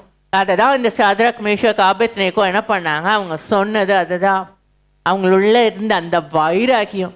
ஆண்டவர் தப்பு விப்பார், அவர் விடுதலை கொடுப்பார், ஆனால் அப்படியே அவர் செய்யலைனாலும் எனக்கு ஒன்றும் பிரச்சனை இல்லை அப்படின்னு. அடுத்த வசனம் பாருங்க, 19வது வசனம். அப்பொழுது நேபுகாத் நேச்சாருக்கு கடுங்கோபம் உண்டு. சாத்ராக் மேஷாக் ஆபேத்நேகோ என்பவர்களுக்கு விரோதமாய் அவனுடைய முகம் வேறுபட்டது. சூளையை சாதாரணமாய் சூடாக்குவதை பார்க்கிலும் 7 மடங்கு அதிகமாய் சூடாக்கும்படி உத்தரவு கொடுத்து சாத்ராக் மேஷாக் ஆபேத்நேகோ என்பவர்களை எரிகிற அக்கினி சூளையிலே போடுவதற்கு அவர்களை கட்டும்படி தன் இராணுவத்தில் பலசாலிகளாகிய புருஷனுக்கு கட்டளையிட்டான். அப்பொழுது அவர்கள் தங்கள் சால்வைகளோடும் நிசார்களோடும் பாகைகளோடும் மற்ற வஸ்திரங்களோடும் கட்டப்பட்டு எரிக்கிற அக்கினி சூளையின் நடுவிலே போடப்பட்டார்கள். இப்போ இந்த ராஜாவுக்கு என்ன சரி கோவம். அதனால அவன் என்ன பண்ணா, எல்லார் முன்னாடி தன்னை அசிங்கப்படுத்திட்டாங்க, அவமானப்படுத்திட்டாங்க, கீழ்ப்படியில். அதனால அவன் என்ன பண்ணான், அவனோட கோபத்தில் அதை 7 மடங்கு சூடாக்கினான். 7 மடங்கு சூடாக்கி, அந்த காலத்தில் என்ன அவங்க போடுற அந்த வஸ்திரங்கள், ஒரு வஸ்திரம் போட்டு, இப்போ பேண்ட்டு ஷர்ட்டுன்னு இல்லை, அதுக்கு மேலே மேலே மேலே மேலே போட்டிருப்பாங்க, அது அதிகப்படியாக அந்த அங்கிகள் டைப்பில் இருக்கும். அப்போ தனியாக வேஸ்ட் தோலை தனியாக, அமையில இது தனியாக, அதுக்கு மேலே இதுன்னு ஃபுல்லாக அதுவும் திக்காகவும் இருக்கும். இவங்களை கையும் காலோடு சேர்த்து காட்டுறதுக்காக இராணுவத்தில் பலசாலிகளான இராணுவ வீரர்களை கூப்பிட்டு அவங்கள காட்டி அவங்கள நெருப்பில் போட சொல்லியாச்சு. அவங்களும் காட்டினாங்க. ராஜாவின் கட்டளை கடுமையாக இருந்தபடியினாலும் சூளை மிகவும் சூடாக்கப்பட்டிருந்தபடியினாலும் அக்கினி ஜுவாலையானது சாத்ராக் மேஷாக் ஆபேத்நேகோ என்பவர்களை தூக்கி கொண்டு போன புருஷரை கொன்று போட்டது. சாத்ராக் மேஷாக் ஆபேத்நேகோ என்னும் அந்த 3 புருஷரும் கட்டுண்டவர்களாய் எரிகிற அக்கினி சூளையின் நடுவிலே விழுந்தார்கள். இப்போ என்ன ஆச்சு, அது 7 மடங்கு சூடு, அதிகப்படியான சூடு. அது அக்கினி, அப்போ நெருப்பு சுடர் விட்டு எரியுது, அது நல்லா எரியுது அப்படின்னு சொன்னால் அது பக்கத்தில் நம்மளால் போக முடியாது. அப்படி பக்கத்தில் இல்லை, அந்த சைடு போனாவே அந்த புகையோட வாசனை நம்ம மேலே வரும். ஒரு கேண்டில் இது, அந்த கேண்டிலில் நெருப்பு கொளுத்தி விட்டுட்டு அதை வச்சு இப்படி இது பண்ணிட்டு அந்த கையை பார்த்தோன்னா கையில் புகை வாசனை வரும். எதுவும் இல்லை, அந்த மாட்டுக்கு வைக்கோல் இதெல்லாம் போட்டு கொளுத்தி விடுவாங்க, கொளுத்தி விட்டு அந்த சைடு இப்படி போயிட்டு வந்தாலும் ஏன் மேலே புகை வாசனை வரும். ஒன்றுமே சாதாரணமாக எரியறது தான். ஆனால் இது 7 மடங்கு சூளை அப்படின்னும் போதே அது சூடாக தான் இருக்கும், பயங்கர அக்கினியோடு இருக்கும். இது 7 மடங்கு சூடு. அதுக்குள்ளே போனவங்க செத்து போனாங்க. இந்த சாத்ராக் மேஷாக் ஆபேத்நேகோ உள்ள விழுந்தாங்க. அப்பொழுது ராஜாவாகிய நேபுகாத் நேச்சார் பிரமித்து தீவிரமாக எழுந்திருந்து தன் மந்திரிமார்களை நோக்கி 3 புருஷரை அல்லவோ கட்டுண்டவர்களாக அக்கினியிலே போடுவித்தோம் என்றான். அவர்கள் ராஜாவுக்கு பிரதியுத்தரமாக ஆம் ராஜாவே என்றார்கள். அதற்கு அவன், இதோ 4 பேர் விடுதலையாய் அக்கினியின் நடுவிலே உலாவுகிறதை காண்கிறேன், அவர்களுக்கு ஒரு சேதமும் இல்லை, 4ஆம் ஆளின் சாயல் தெய்வ புத்திரனுக்கு ஒப்பாய் இருக்கிறது என்றான். இப்போ இதை பார்த்துட்டு இருந்த நேபுகாத் நேச்சாருக்கு ஆச்சரியம் தாங்க முடியல. ஏன்னா கட்டுப்பட்டு விழுந்தவர்கள் அதை கட்டி எடுத்துக்கொண்டு போனவர்கள் நெருப்பினாலே பச்சிக்கப்பட்டு செத்து போனாங்க. ஆனால் நெருப்புக்குள்ளே விழுந்து கட்டவிழ்க்கப்பட்டு 3 பேருக்கு பதிலாக 4 பேர் அங்கே சுற்றிட்டு இருக்கிறாங்க. 4வது மனுஷனோட சாயலை பார்த்தா தெய்வ தூதனோட சாயல். 3 பேர் தானே போட்டோம், 3 பேர் தானே போட்டோம். அவனோட ஆட்களை கூப்பிட்டு கேட்குறான், ஏன்னா அவனால நம்ப முடியல. ஆமாம் 3 பேர் தான் போட்டான், ஆனால் 4 பேர் பார்க்குறேனே, 4வது ஆளோட சாயல் தேவ தூதனோட சாயல். இன்னைக்கு எரிகிற நெருப்பு சூளை போல இருக்குது அவங்க வாழ்க்கை. தனித்து இருக்கிற, எனக்கு யாரும் துணை இல்லைன்னு சொல்றீங்களா? பரிசுத்த ஆவியானவர் உங்களோட இருக்கிறார். எதுக்கு சோர்வு, எதுக்கு தளர்வு, எதுக்கு பிரச்சனை, எதுக்கு வீணான சிந்தனை, எதுக்கு? என் தேவன் என்னோடு இருக்கிறார், எனக்கு கவலை இல்லைன்னு சொல்லி நடக்கணும். இந்த சாத்ராக் மேஷாக் ஆபேத்நேகோ அவங்க ஆண்டவருக்குள்ள கொண்ட அந்த வைராகியம் நமக்குள்ளே இருக்கணும். எந்த பிரச்சனை வந்தாலும் எனக்கு ஒன்றும் கிடையாது, எந்த பாடுகள் வந்தாலும் ஒன்றும் கிடையாது, என் தேவன் எனக்கு ஜெயத்தை தருவார் அப்படின்னு. இப்போ இதுக்கு அடுத்து 26வது வசனம். அப்பொழுது நேபுகாத்நேச்சார் எரிக்கிற அக்கினி சூளையின் வாசல் அண்டைக்கு வந்து, உன்னதமான தேவனுடைய தாசராகிய சாத்ராக் மேஷாக் ஆபேத்நேகோ என்பவர்களே, நீங்கள் வெளியே வாருங்கள் என்றான். அப்பொழுது சாத்ராக் மேஷாக் ஆபேத்நேகோ என்பவர்கள் அக்கினியின் நடுவில் இருந்து வெளியே வந்தார்கள். இப்போ என்ன சொன்னார் அவரு? உன்னதமான தேவனுடைய தாசராகிய. இதுல 15வது வசனத்துல பாத்தீங்கன்னா கடைசியில, உங்களை என் கைக்கு தப்புவிக்க போகிற தேவன் யாருன்னு சொன்னவன் வாயிலிருந்து வர வார்த்தை உன்னதமான தேவனுடைய தாசராகிய. உன்னதமான தேவன் யார்? தேவன் கேட்டான். இப்போ அவன் வாயிலிருந்து உன்னதமான தேவன் அப்படின்ற வார்த்தை வந்தது. பிரச்சனை பாடு நம்மளுக்கு வெறுப்பேற்றதுக்கு வேலை இல்லை.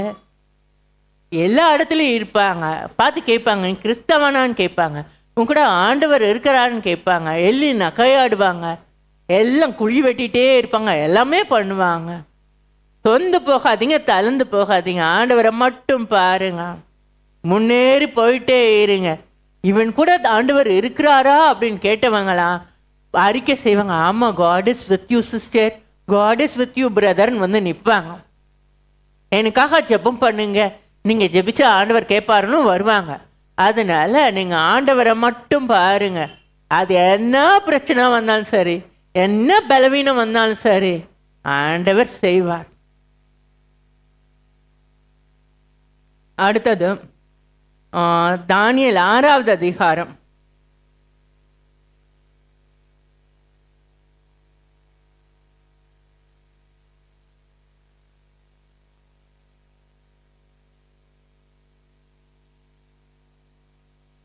இந்த தானியேல், சாத்ராக் மேஷாக் ஆபேத்நேகோ இவங்களுக்கு விரோதமாக ஒரு கூட்டம் அவங்க என்ன பண்ணுறாங்கன்னு சொல்லி அவங்கள பார்க்கறதுக்கே சுற்றிட்டு இருந்தது. இப்போ சாத்ராக் மேஷாக் ஆபேத்நேகோட காரியத்தை பார்த்தோன்னா, இப்போ தானியேலோட காரியம் இதை 13வது வசனத்திலேருந்து பார்க்கலாம். அப்பொழுது அவர்கள் ராஜாவை நோக்கி, சிறைப்பிடிக்கப்பட்ட யூதேய தேசத்தின் புத்திரரில் தானியேல் என்பவன் உம்மையும் நீ கையெழுத்து வைத்து கொடுத்த கட்டளையும் மதியாமல் தினமும் 3 வேளையும் தான் பண்ணும் விண்ணப்பத்தை பண்ணுகிறான் என்றார்கள். இவன் என்ன பண்ணான்? ஒரு பொருட்களை செஞ்சால் அதை வணங்கணும், அதை தவிர வேறு எதையும் வணங்கக்கூடாது அப்படின்னு. யார்? நேபுகாத்நேச்சர். அதுக்கு ஒரு வாட்டி பட்டாலும் புத்தி வரல, திரும்ப திரும்ப அதே காரியம். இப்போது ஒரு சிலையை ஒன்று செஞ்சு அதை தான் நீ வணங்கணும். ஆனால் தானியேல் என்ன பண்ணார்? வணங்கலை, நான் எந்த சிலையும் வணங்க மாட்டேன் அப்படின்னு சொல்லி அவர் இருந்தார். இதை பார்த்து அவர் மேலே பொறாமைப்பட்ட கூட்டம் என்ன பண்ணுச்சு? ராஜா கிட்ட போய் நின்றுச்சு. 14வது வசனம். ராஜா இந்த வார்த்தைகளை கேட்டபோது தன்னில் மிகவும் சஞ்சலப்பட்டு தானியேலை காப்பாற்றும்படிக்கு அவன் பேரில் தன் மனதை வைத்து அவனை தப்புவிக்கிறதற்காக சூரியன் அஸ்தமிக்க மட்டும் பிரயாசப்பட்டு கொண்டிருந்தான். இப்போது இந்த சிலையை இவங்க சொல்லி வச்ச ராஜா தானியேலை காப்பாற்றணும். ஏன்னா கொஞ்சம் ஆண்டவர் யார், தேவன் யாருன்னு கேட்டவர் உன்னதமான தேவன் அப்படின்னு சொல்கிற அளவுக்கு வந்தவர். ஆனால் கூட இருந்த அந்த சிங்சாக்கு புரியல. அதுங்க எல்லாம் என்ன பண்ணுச்சு? தானியேல் ஏதாவது பண்ணணும்னு சொல்லி போய் நிற்கவும் அவர் என்ன பண்ணார்? அவங்களோட போராட்டினார். எப்படியாவது இவங்களை தப்பு வைக்கணும், தானியேலை தப்பு வைக்கணும், சாயந்தரம் வர. ஆனால் அப்பொழுது அந்த மனுஷர் ராஜாவின் இடத்தில் கூட்டமாக வந்து, ராஜா கட்டளையிட்ட எந்த தாக்கீதும் கட்டளையும் மாற்றப்படக்கூடாது என்பது மேதியருக்கும் பெருஷியருக்கும் பிரமாணமாக இருக்கிறது என்று அறிவீராக என்றார்கள்.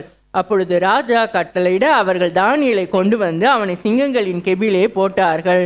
ராஜா தானியேலை நோக்கி, நீ இடைவிடாமல் ஆராதிக்கிற உன் தேவன் உன்னை தப்புவிப்பார் என்றான். இப்போ என்ன ஆச்சு, ஒரு முறை ஒரு சட்டம் நீங்கள் ஏற்றி அது முத்திரை போட்டிங்கன்னா அதை மாற்ற முடியாதுன்னு ஒன்று இருக்குது அப்படின்னு சொல்லும்போது ராஜாவால் ஒன்றும் பண்ண முடியல. அதனால் தானியேலை சிங்கத்தோட கெபியில் போடுறதுக்கு ஒப்பு கொடுத்தாரு. கொடுக்கும் போது என்ன ஆச்சு, சிங்கத்தோட கெபியில் கொண்டு போய் போடும்போது ராஜாவுக்கு துக்கம் தாங்க முடியல. ஏன்னா தானியேலை நேசித்தது நிமித்தம் அவர் என்ன பண்ணார், நீ இடைவிடாமல் ஆராதிக்கிற உன் தேவன் உன்னை தப்புவிப்பார். இப்போ இந்த இதில் இருந்து காரியம் என்ன தெரிஞ்சுக்கணுன்னா, சாத்ராக் மேஷாக் ஆபேத்நேகோக்குள்ள இருந்தது வைராகியம். இந்த தானியேல் கிட்ட இருந்தது என்ன சூழ்நிலை வந்தாலும் சரி, நான் என் தேவனை நான் ஆராதிப்பேன், அவரை நோக்கி நான் வேண்டுதல்களையும் விண்ணப்பங்களையும் ஏறெடுப்பேன். ஆனால் நமக்கு ஏதாவது ஒரு கஷ்டம் ஒரு இது வந்தது, உடல்நல சரியில்லை, சுகவீனம் இல்லை அப்படின்னு சொன்னால், சுகவீனம் அப்படின்னு சொன்னால் பைபிள் எடுக்க மாட்டோம், ஜெபிக்க முடியாது, எதுவும் பண்ண படுத்துருவோம். ஆனால் இவர் தன்னை என்ன பண்ணார் அப்படின்னு சொன்னால், எந்த இதுனாலும் சரி இடைவிடாமல் ஆராதிக்கணும். அப்போ நாம் என்ன பண்ணணும்னா தேவனை இடைவிடாமல் நோக்கி பார்க்கணும். அடுத்தது அந்த இதிலே பார்த்தீங்கன்னு வச்சுக்கோங்க, ஒரு கல் கெபியினுடைய வாசலின் மேல் கொண்டு வந்து வைக்கப்பட்டது.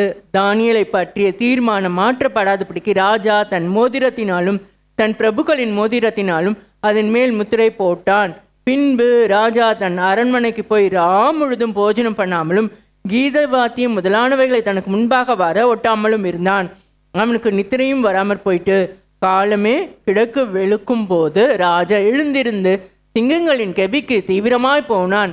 ராஜா கெபியின் கிட்ட வந்தபோது துயர சத்தமாய் தானியேலை கூப்பிட்டு, தானியேலே, ஜீவனுள்ள தேவனுடைய தாசனே, நீ இடைவிடாமல் ஆராதிக்கிற உன் தேவன் உன்னை சிங்கங்களுக்கு தப்புவிக்க வல்லவராய் இருந்தாரா என்று தானியேலை கேட்டான். இப்போ இவனுக்கு ஒரு இதில் இருந்து பாடம் கற்றுக்கிட்டான். என்ன பாடம் கற்றுக்கிட்டான்னா, தேவன் உன்னதமானவர். ஆனால் அதுக்கு மேலே அவனுக்கு தெரியல, இந்த சிங்கத்தோட கெபியில் நம்ம போட்டோம், அந்த சிங்கம் பச்சித்திருக்குமே, தானியேல் எலும்பா இருப்பானா, அந்த எலும்பாது ஒரு சின்ன துண்டாது கிடைக்குமா அப்படின்னு பயம். அவனுக்கு கலக்கம், நைட்டெல்லாம் தூங்கலை, சாப்பிடல, ஒன்றும் பண்ணலை. காலையில் விடியறதுக்கு முன்னாடியே அங்கே போய் நின்று அவர் கூப்பிட்றத பாருங்களேன், துயர சத்தமாய், தானியேலே, ஜீவனுள்ள தேவனுடைய தாசனே, நீ இடைவிடாமல் ஆராதிக்கிற உன் தேவன் உன்னை சிங்கங்களுக்கு தப்பிக்க வல்லவராய் இருந்தாரா?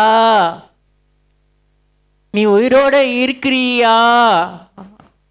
அடுத்தது, அப்பொழுது தானியேல், ராஜாவே, நீர் என்றும் வாழ்க, சிங்கங்கள் என்னை சேதப்படுத்தாதபடிக்கு தேவன் தம்முடைய தூதனை அனுப்பி அவைகளின் வாயை கட்டி போட்டார்.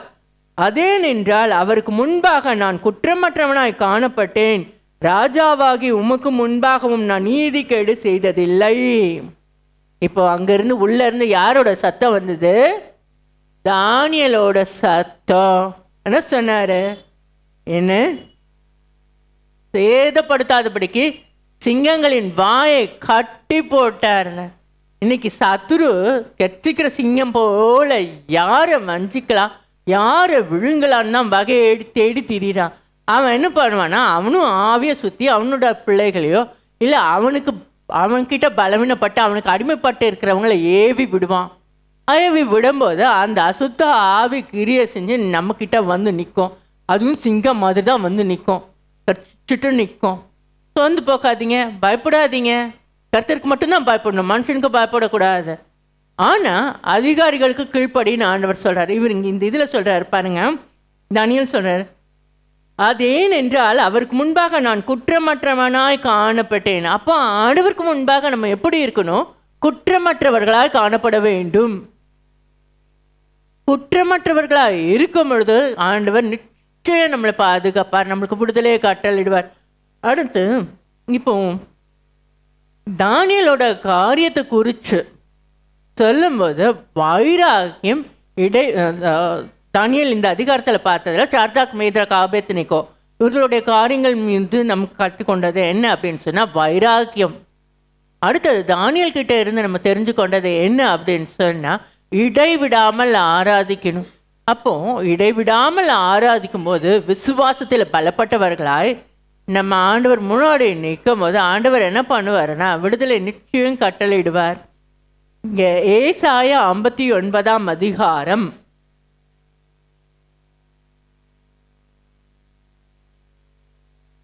19வது வசனம். அப்பொழுது சூரியன் அஸ்தமிக்கும் திசை தொடங்கி கர்த்தரின் நாமத்துக்கும் சூரியன் உதிக்கும் திசை தொடங்கி அவருடைய மகிமைக்கு பயப்படுவார்கள். வெள்ளம் போல் சத்துரு வரும்போது கர்த்தருடைய ஆவியானவர் அவனுக்கு விரோதமாய் கொடியேற்றுவார். அந்த கொடி என்ன? ஜெயக்கொடி. அந்த கொடி என்ன? ஜெயக்கொடி.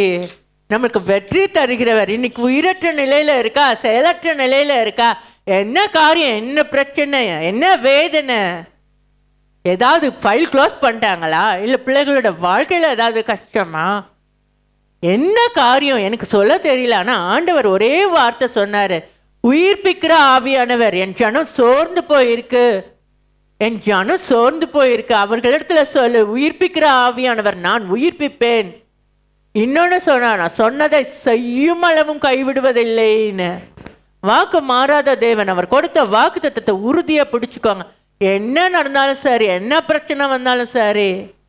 வெள்ளம் இங்கே நம்மளுக்கு புயல் வந்தது, அங்கே தென் தமிழகத்தில் பார்த்தீங்கன்னா ஒன்றுமே இல்லை, மழை தான். அந்த மழையில் என்ன நம்மளை விட முன்மடங்கு ஜாஸ்தி அவங்களுக்கு. இங்கே பள்ளிக்கரணையில் அந்த மழையில் பார்த்தா கார்கள் எத்தனை கார் அடிச்சுட்டு அப்படியே போச்சு. பிரச்சனை பாடுகள் வெள்ளம் போல வரும்.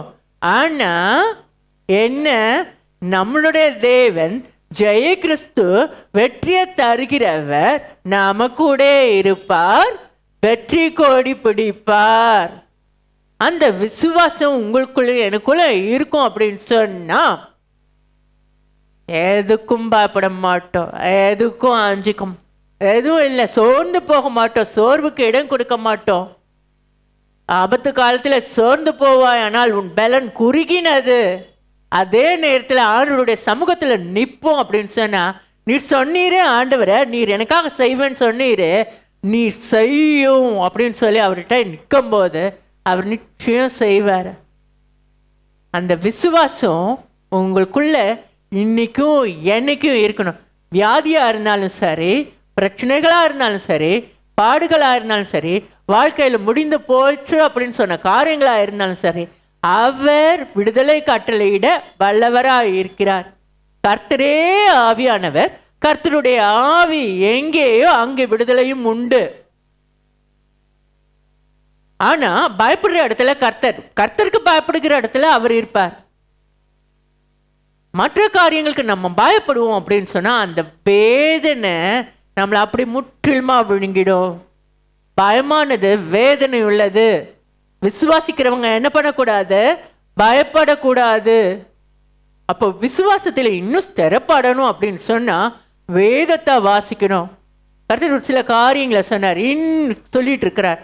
இன்னும் அதிகப்படியான அழிவுகள் வரும், பெயரிடப்பட முடியாத வியாதிகள் வரும். காலநிலையோட மாற்றத்தினால அழிவுகள் ஏராளமாக இருக்கும். மழையினால அதிகப்படியான வெள்ளம், வெயில் காலத்தில் தாங்க முடியாத சூடு, குளிர்காலத்தில் அதிகப்படியான குளிர், பஞ்சம், பட்டினி, வறட்சி, போர் எல்லாமே வரும். ஆனாலும் என்னுடைய ஜாதியும் ஜனமும் பிரித்தெடுக்கப்பட்ட ஜாதியும் ஜனமுமாய் இருக்கும். அவர் உங்களையும் என்னையும் பிரித்தெடுத்திருக்கிறார். அவர் உங்களையும் என்னையும் அவருக்கென முத்திரையிட்டு இருக்கிறார். அவர் நிச்சயம் நிச்சயம் நிச்சயம் நம்மளுக்கு பாதுகாப்பை கட்டளையிடுவார். உயிர்ப்பிக்கிற ஆவியானவர். உங்களோடு இருப்பவர் யாரு? உயிர்ப்பிக்கிற ஆவியானவர். என்ன பிரச்சனை, என்ன பாடு, என்ன வியாதி, என்ன சோதனை சொல்லுங்க. உயிர்ப்பிக்கிற ஆவியானவர் நீர் என்னோடு இருப்பதினால எனக்கு பயம் இல்லை. நீர் என்னை நம்ப பண்ணின வார்த்தைகள், எனக்கு நீர் கொடுத்த வாக்கு தத்தங்களை நீர் எனக்கு நினைத்தருளி என்னை உயிர்ப்பையும் அப்படின்னு சொல்லி நம்ம ஜெபிக்கும் போது கர்த்தர் பெரிய காரியங்களை செய்வார். கர்த்தர் நல்லவர். கர்த்தர் உங்களை ஆசீர்வதிப்பாராக. நல்லவர்.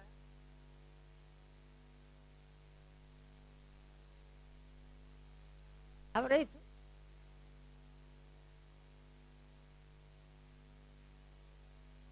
நாம் ஆராதிக்கிற தேவன் யார்? காண்கிற தேவனா இருக்கிறார். நாம் ஆராதிக்கிற தேவன் யார்? கைவிடாத தேவனா இருக்கிறார். சும்மா இல்லை, எல்லாம் கத்தர் எனக்கு தந்த பாட்டு அதை கொஞ்சம் பாடி பார்த்தா தான் ராகம் வரும், இல்லைன்னா வராது. கடந்த நாளில் ஒரு பாட்டை நம்ம ஜமுனாரத்தினம் கொடுத்தாப்புல, அம்மா இதை பாடுங்கன்னா அதை பாடும்போது கத்தர் உடனே ராகம் கொடுத்தார். இப்போ கொடுக்கும்போது கத்த நான் அம்மா மகிமைப்பட்டோம். பெரிய காரியங்களை கத்த உங்களுக்கு எனக்கு செய்கிறவராக இருக்கிறார். ஏன்னா பிள்ளைகளே, நீங்கள் தேவனால் உண்டாய் அவர்களை ஜெயித்தீர்களே. உலகத்தில் உள்ளவர்களிலும் சொல்லுங்க, நெஞ்சு மேல கையவை. யாருக்குள்ளே இருக்கிறவர்? உனக்குள்ளே இருக்கிறவர் பெரியவர். பெரியவரா? உலகத்தில் இருக்கிற அதிகாரிகளை விட உனக்குள் எனக்குள் இருக்கிறவர் பெரியவர். பெரியவர் என்ன செய்வார்? பெரிய காரியங்கள் செய்வார். எத்தனை பேர் விசுவாசிக்கிறீங்க?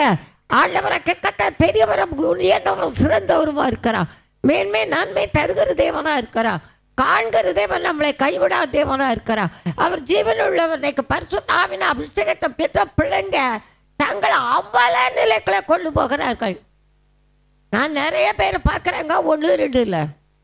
ஆண்டவரை கெக்கத்தார் ஒரே சின்ன ஒரு இன்சிடென்ட். ஒரு பிள்ளை ஒரு 5-6 நாளைக்கு முன்னாலே எனக்கு ஒரு ஃபோனு.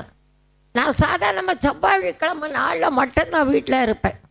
மற்ற நாளில் கொஞ்சம் வெளியே ஒழித்து போவேன். எம்மா எங்கே இருக்கீங்க? நான் வந்து 2 மணி நேரம் ஆச்சுன்னு. யாருன்னு கேட்கும்போது அந்த பிள்ளை பேர் சொன்னான். அது எங்கன்னா சூழ பக்கத்தில் உள்ளவங்க, நம்ம அடிமைகள் மூலம் ரசிக்கப்பட்ட பிள்ளைகள் தான். என்னன்னா நான் வரணுமாண்ணா, வரும்போதே ஆண்டவரை கெக்கத்தர் எனக்கு அருமையான தேவ பிள்ளையே, ஜபம் ஜெயம். ஆண்டவரை கெக்கத்தா தானியல் ஜெபித்தா எப்படி ஜெபித்தா? அன்னைக்கு ஜெபத்தை விட்டுடாத. ஆண்டவரை கெக்கத்தார் உங்களுக்கு எனக்கும் சொன்ன வார்த்தைகளை நன்றாக கவனிங்க. நான் இன்றைக்கு 2 இடத்துல தேவனுடைய வார்த்தைகளை கொடுத்தேன். ஏன்னா நாளைக்கு கிறிஸ்மஸ் போக முடியாது, ஏன்னா அலமோதியில் இன்றைக்கி என் மகன் எடுத்த வார்த்தைகளை தான் அங்கே தானே இல்லை. ஆனாலும் தேவனை கெக்கத்தா நம்மோடு இந்த பெரிய காரியங்கள் உங்களுக்கு எனக்கு தெரிகிறவராக இருக்கிறார். அந்த பிள்ளைகிட்ட கேட்கும்போது அந்த பிள்ளை சொல்கிறா, அதான் கவர்மெண்ட் வேலைக்கு உலகம் எப்படி போகுது பாருங்க. ஏதாவது ஒரு 7 லட்சம் திரும்ப கேட்டாங்களா, 4 லட்சம் ரூபா கொடுத்துட்டாலும் 3 லட்சம் ரூபா கொடுக்கணும். வேதத்தில் லஞ்சம் கொடுக்குனியா சொல்லியிருக்கு. ஆண்டவரை கத்தார் உயிர் தெழுந்த பிறகு யூனிட்ட போய் சொன்னாங்க. என்ன சொன்னாங்க? லஞ்சம் கொடுத்தாங்க, அவர் தன்னால் போயிட்டாருன்னு சொல்லியிருக்கா இல்லையா வேதத்தில்? ஆண்டவரை கத்தார் இன்றைக்கு நமக்கு சொல்கிறத நன்றாக கவனிங்க. நான் ஆராதிக்கிற தேவன் யார்? அவர் நாம் ஆராதிக்கிற தேவன் யார்? ஜீவனுள்ளவர், உயிருள்ளவர், உன்னோடு என்னோடு பேசுகிறவராக இருக்கிறார். நீங்க நான் ஆராதிக்கிற தேவன் யார்? அல்லேலூயா, அல்லேலூயா, அல்லேலூயா. நான் ஆராதிக்கும் தேவன் காண்கின்ற தேவன். நான் ஆராதிக்கும் தேவன் காண்கின்ற தேவன், காண்கின்ற தேவன், காண்கின்ற தேவன். என் கண்ணீரெல்லாம் நல்லா கையை தட்டு பாடுங்க. ஒன்னே சூழ்நிலை காண்கிறார்.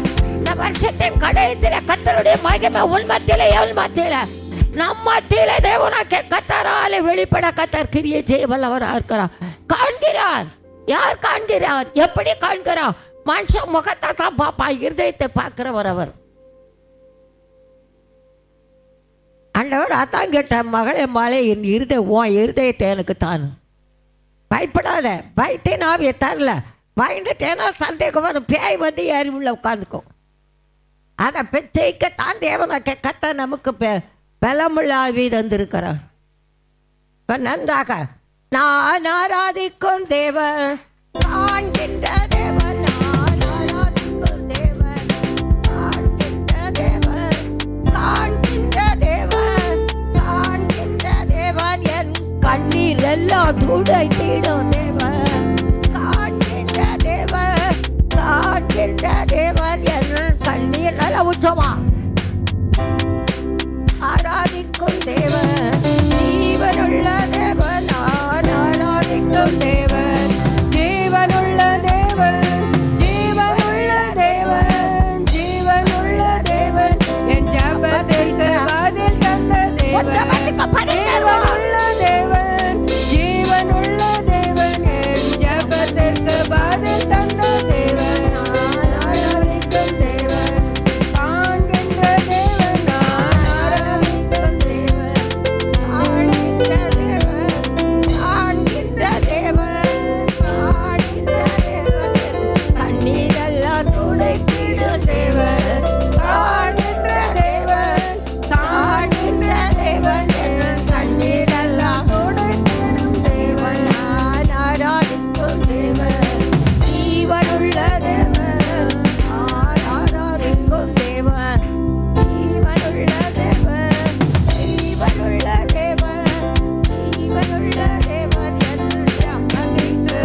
நம்பும் போது வெட்கம் வந்தது, கர்த்தரை நம்பும் போது பலன் வந்தது, கர்த்தரை நம்பும் போது பலன் வந்தது, தெளிந்த புத்தியோடு வாழ செய்யுது, நம்மை தெளிந்த புத்தியோடு வாழ செய்யுது.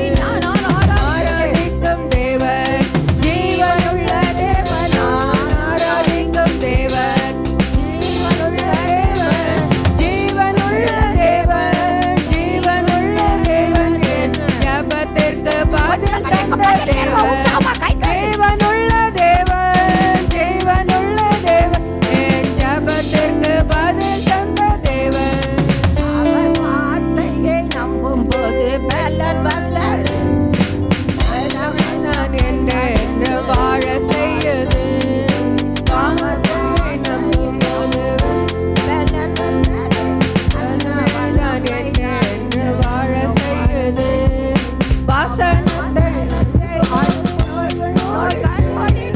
வாசனத்தை அனுப்பும் போது நோய்கள் ஓடிற்று, நேசிக்கும் தேவனின் மகிமை விளங்கிற்று, என்னை நேசிக்கும் தேவனின் மகிமை விளங்கிற்று.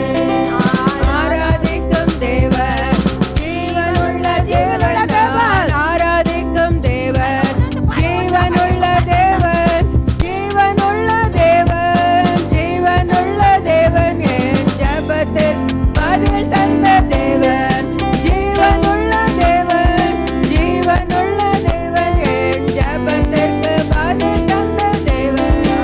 ஆராதிக்கும் தேவன் கர்த்தரை நம்பும் ஜனம் பாக்கியமுள்ளது, அந்த ஜனம் ஒரு நாள் வெட்கப்படாது, கர்த்தரை நம்பும் ஜனம் கர்த்தரை பாக்கியமுள்ளது. நம்பும் ஜனம் பாக்கியமுள்ளது, அந்த ஜனம் ஒரு நாளும் வெட்கப்படாது.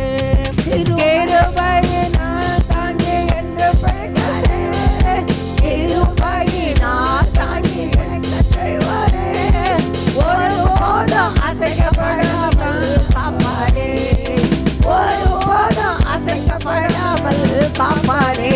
நான் ஆராதிக்கும் தேவன், நாம் ஆராதிக்கும் ஜீவனுள்ள ஆராதிக்கும் தேவன், ஜீவனுள்ள தேவன், ஜீவனுள்ள தேவன், ஜீவனுள்ள தேவன், என் ஜெபத்திற்கு பதில் தந்த தேவன், ஜீவனுள்ள தேவன், ஜீவனுள்ள தேவன், என் ஜெபத்திற்கு பதில் தந்த தேவன். நான் ஆராதிக்கும் தேவன் பிரபுவையும் அதிகாரியும் நம்பிட வேண்டாம். ரட்சிக்க அவருக்கு திறன் இல்லையே, பிரபுவையும் அதிகாரையும் நம்பிட வேண்டாம், ரட்சிக்க அவர்களுக்கு திறன் இல்லையே.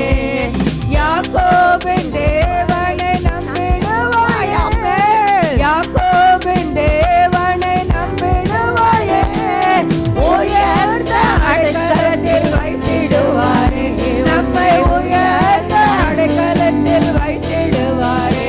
நான் ஆராதிக்கும் தேவன் ஜீவனுள்ள தேவன், ஆராதிக்கும் தேவன் ஜீவனுள்ள தேவன், ஜீவனுள்ள தேவன், ஜீவனுள்ள தேவன், என் ஜெபத்திற்கு பதில் தந்த தேவன், ஜீவனுள்ள தேவன், ஜீவனுள்ள தேவன், என் ஜெபத்திற்கு பதில் தந்த தேவன்.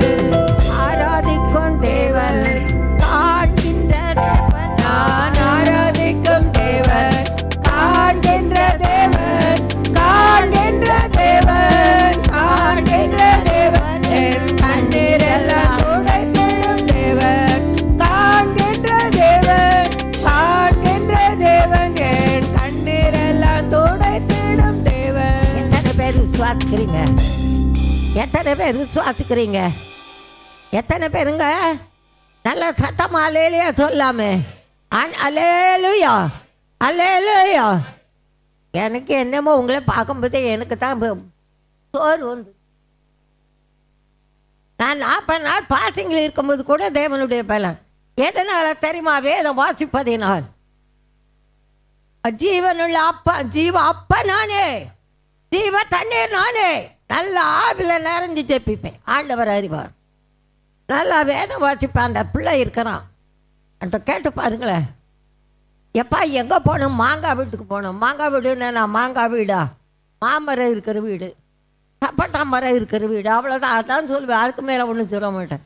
பைபிள் வாசிப்பேன். பெல்லன் நம்ம புசிப்போம் குடிப்போம், தேவனுடைய ராஜ்யம் இல்லை, அதுக்காக சாப்பிடான்னு சொல்ல. வேத வாசினுக்கு எத்தனை பேர் வேத வாசிங்க? தப்பான்னு நினைக்காதீங்க, உள்ளது சொல்லுங்கள். எனக்கு நீதிமொழி அதான் பாஸ்டர் வாசிக்க சொல்கிறாரு, அதனால் போதும்.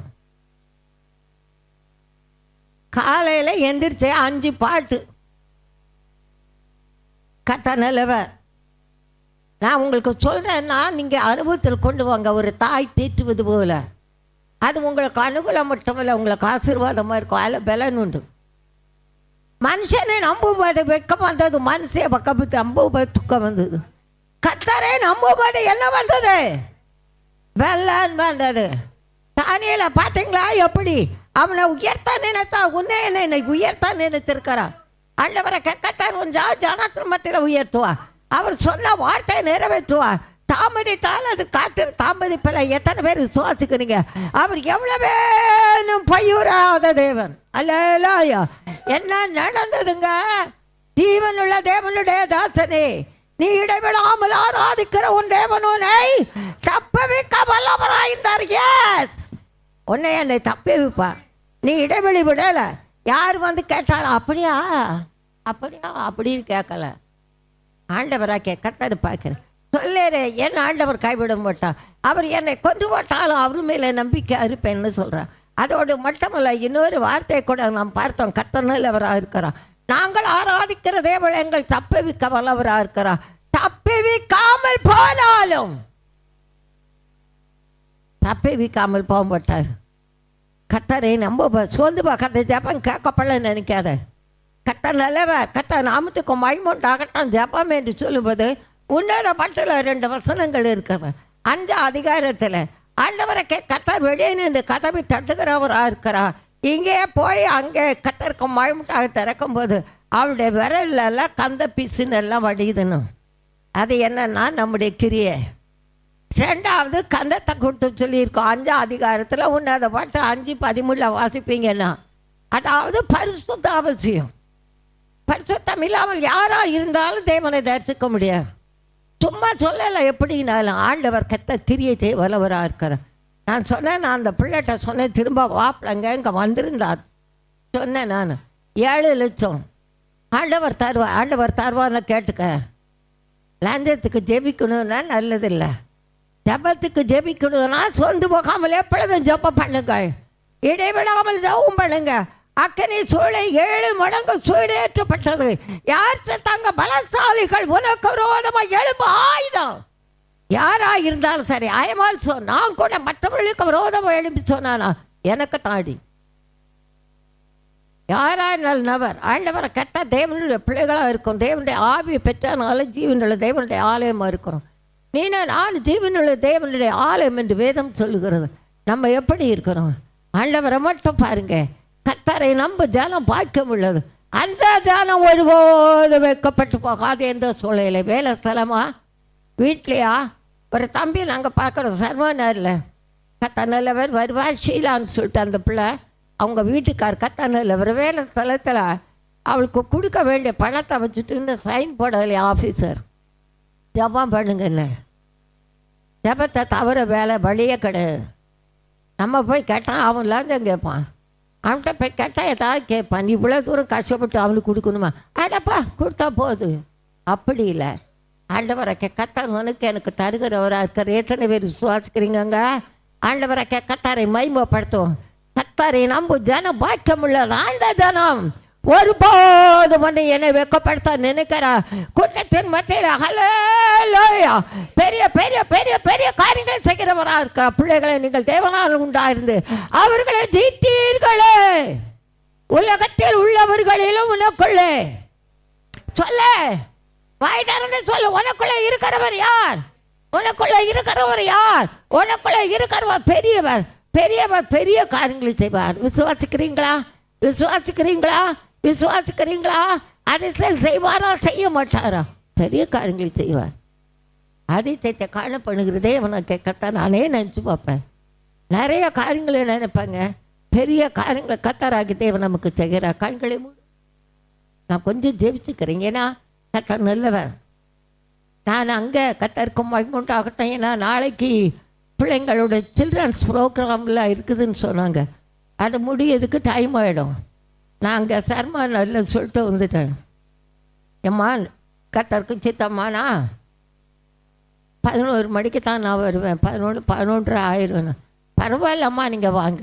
ஏன்னா அவங்க விரும்புகிறாங்க தேவனுடைய வார்த்தைகளை கேட்கவும் தேவனுடைய மகிமை பற்றி கொள்ளவும்.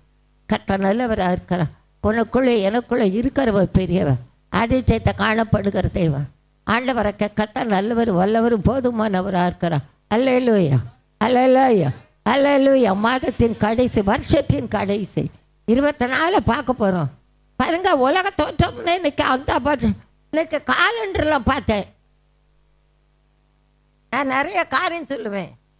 ஏன்னா இந்த ஆத்துமாக்காக ஜெபினார். யார் எந்த ஆத்துமா இன்னைக்கு இவ்வளோ கொண்டாடுறாங்களோ அந்த ஆத்துமாக்காக. எங்கள் அப்பா சொன்னாங்க, எப்படா நான் அவனுக்கா போய் ஜெபிக்க போகிறேன்னு. அப்போ என் மகா சொல்லுவா, தாத்தா நமக்கு ஜெபிக்க சொன்னால் நம்ம ஜெபி, அதோட வேலை இல்லை. அதுக்கப்புறம் அந்த மனுஷன் பொழைச்சிட்டான். அப்போ சிக்கா இருக்கும்போது அப்போ ஆண்டவர் சொன்னார், கத்தா நல்லவராக இருக்கிறா, ஜெபி உன் ஜெபத்தை கேட்பேன். இது தேவன் நமக்கு கொடுக்குற வாக்கு தத்தா. ஜெபி யாரா இருக்கட்டும், ஆண்டவர் போடுற அடி பயங்கரமாக இருக்கா. நான் ஆயமால்சோ நான் கூட தப்பை செஞ்சுட்டு வேஷம் போட்டேன். எனக்கு ஏன் வேஷம் போட்டேன்? கேட்பாரா கேட்க மாட்டாரா? சொல்லுவாரா சொல்ல மாட்டாரா? ஏன்னா ஆண்டவரை நம்பு, கர்த்தரை நம்பு. தியானம் பாக்கியம் உள்ளது. அந்த தியானம் ஒரு போதும். ஏன்னா நாம் ஏற்பிரிக்கப்பட்டவர்கள். பூமிக்கு உப்பல்லவா? உப்பு ஜாஸ்தியாக போட்டால் கிட்னியில் போயிடும். கிட்னி சட்னி ஆயிடும். உப்பானது சாரமற்று போனால் எதனால் சாரமாக்கப்படும்? வீணா போக வீதியில் கொட்டப்படும், மனுஷரால் மிதிக்கப்படும். ஆண்டவரை மட்டும் பார்ப்போம், கர்த்தரை நம்புவோம். எந்த காரியத்தை காத்திருக்கிறா? மகனுக்கா, மகளுக்கா, புருஷனுக்கா, பிள்ளைக்கா விடுதலை என்று கதறுகிற ஆத்மாவா இருக்கிறாயா? கண்ணீருக்கு பதில் தருவார். கத்த நல்லவர். பெரிய காரியங்களுக்கு கத்த செய்வார். கண்ணீருக்கு பதில் வருது. உன்னை கண்மணி போல் காப்பவரா? அழுகைக்கு பதில் வருது. உன்னை அழைத்திட்ட தேவனாலே ஆவியானவர் கிரியை செய்கிறா. அனுதினா சொல்லுங்க, ஆவியானவர் கிரியை செய்கிற அனுதினேன் வாழ்விலே. நான் அழுகிற அன்னைக்கு குற்றப்படுத்துகிற புருஷனோட குடும்பம், குற்றப்படுத்துகிற பண்டாட்டியோடு குடும்பம், குற்றப்படுத்துகிற பிள்ளைகளோடு குடும்பம். ஆனால் கர்த்தர் உன்னை என்னை கைவிடாதவராக இருக்கிற. எத்தனை பேர் சுவாசிக்கிறீங்க? அல்லேலூயா. ஆவியானவர் எங்கே உண்டு அங்கே விடுதலை உண்டு. உனக்குள்ளே இருக்கிற ஆவியானவர் உயிருள்ளவர், ஜீவனுள்ளவர், ஜீவிக்கிறவர், பதில் தருகிறவர், தேற்றுக்கிறவர். நான் நினச்சி பார்ப்பேன். உண்மையில் அங்கே என்னுடைய சாட்சியை நான் நினைப்பேன். ஆண்டவர் இந்த நாட்களில் நமக்கு கொடுக்கிற ஒரு காரியத்தில் நன்மைகளை தருகிறவராக இருக்கா. வாங்கி உனக்கு அங்கே என்ன வேலை? அவர் வேலை தந்திருக்கா. நான் உண்மையோடு உத்தமத்தோடு செஞ்சாதான். இல்லைன்னா இல்லை. கண்களை முடிச்சு இப்போ எங்கள் பரிசுத்தம் உள்ள நல்ல தேவனே, குடும்ப தலைவர்களுக்காக தேவிக்கிறோம், குடும்ப தலைவர்களுக்காக தேவிக்கிறோம், கத்தாவே வாழ்க்கப்பட்ட பிள்ளைகளுக்காக தேவிக்கிறோம், வாழ்க்கப்பட காத்திருக்கிற பிள்ளைகளுக்காக தேவிக்கிறோம். வேதனையோடு பாரத்தோடு நீக்கால அருவியா திரைவை குற்றப்படுத்துகிற கூட்டங்கள் மத்தியில் காணப்படுகிற குடும்பங்கள், நீ வேதனையோடு கடந்து வந்தா விடுதலையோடு ஆராதி. நீ பயப்படாதே. நெருக்கங்கள் மத்தியில் உருக்கமான இறக்க ஊற்றப்பட உன்னை உள்ளங்கையில் வரைந்தவா, உலக தோற்றம் உன்னை தெரிந்து கொண்டவர், உனக்கு வெளிப்பாடு மறைபொருளை தருகிறேன் அல்லவா. பூரித்து சந்தோஷப்படு, பயப்படாதே. எல்லாவற்றில் விழிப்பார். காண்கிறதை உன்னை கைவிடாதவராக இருக்கிற காத்திருக்கிற காரியம் செய்ய என்பதனே உன்னோடு பேசுகிறவர் யார் என்று அறிந்து கொள். இதயத்தில் பாரத்தை வைக்காது, பயப்படாதே. திடங்கொள். சீயோனை சேர்ந்தவர்கள் எருசலேமில் வாசமாக இருப்பார்கள். இனி நீ அழுது கொண்டீராய். உன் கண்ணீருக்கு நான் பதில் தந்தவராக இருக்கிறேன். பலத்தால் அல்ல, பராக்கிரமத்தினால் அல்ல, கர்த்தருடைய ஆவியாலே ஆகும். ஆவியன் கிரீத்துகிறா. இதோ நாம் நம்புவதும் தேவனால் வந்தது என்று நீ சொல்லுவாய் என்று கர்த்தர் சொல்கிறார். எங்களை தாழ்த்துகிறாய். பெரிய காரியங்கள் செய்யுங்க. பிள்ளைகளுக்காக ஜெபிக்கிறோம். கர்த்தாவே உண்மை வெளிப்படுத்துகிறவர்களாக இருக்கணும். கர்த்தாவே கிறிஸ்தவர்களாக இருக்கணும். ஆண்டவரை கேட்கத்தார அந்த தானியில் பார்க்கணும், சாதராக்கு மேஷாக்கு ஆபித்தநேகோவை பார்க்கணும். 7 மடங்கு சூழியின் மத்தியில் வெளிப்பட்ட தேவனே, நீர் எங்களோடு இருக்கு. நான் தண்ணீர்களை கடக்கும்போது உன்னோடு இருப்பேன், நீ ஆறுகளை கடக்கும்போது அவைகள் உண்மையில் புரளுவதில்லை, அக்கனி உன்னை பலவந்தம் செய்யாது என்றெல்லாம் சொல்லியிருக்க. நீர் எங்களோடு இருக்கிறதுனால நாங்கள் நிர்மலமாக இருக்கிறோம். பெரிய காரியம் செய்யுங்க. பிள்ளைகள் சமூகமுக்கு பிரியாக இருக்கணும். தடைப்பட்ட நன்மை காத்திருக்கிற காரியத்தில் ஜெயித்த தருவீராக. சத்து தொடக்கூடாது. பெரிய காரியங்களை செய்யுங்க. அதிசயத்தை காணப்படுங்க. வழி நடத்துங்க. ஏசுன் ரத்தம் ஜெய, ஏசு ரத்தம் ஜெய, ஏசுன் ரத்தம் ஜெய. இயேசுவே நாமத்தினால பிதாவே. எழும்பி நின்று கர்த்தரை மகிமைப்படுத்தும். அல்லேலூயா, அல்லேலூயா. அவளை மூடி மறைத்து உயிர்ப்பிக்கிற ஆவியானவர் உங்களோடு கூட வெளிப்பட்டார். அவள் கொடுத்த சாட்சிகளை, வேதத்தின் சாட்சிகளை, நடந்த உண்மையுள்ள சாட்சிகளை கேட்டீங்க. தேவனாயி கர்த்தர் அந்த கோழி குஞ்சுடைய சாட்சி, அந்நாட்களில் ஒரு ஐயாவும் அவங்களுடைய மகளும் வருவாங்க. வெள்ளிக்கிழமை நாட்களில் ப்ரேயருக்கு வருவாங்க. மவுண்ட் ரோட் பகுதியிலேருந்து வருவாங்க. அப்போது அவங்க வீடு இந்த மவுண்ட் ரோட் பகுதியில் இந்த கொஞ்சம் குடிசைகள் இருந்த பகுதி.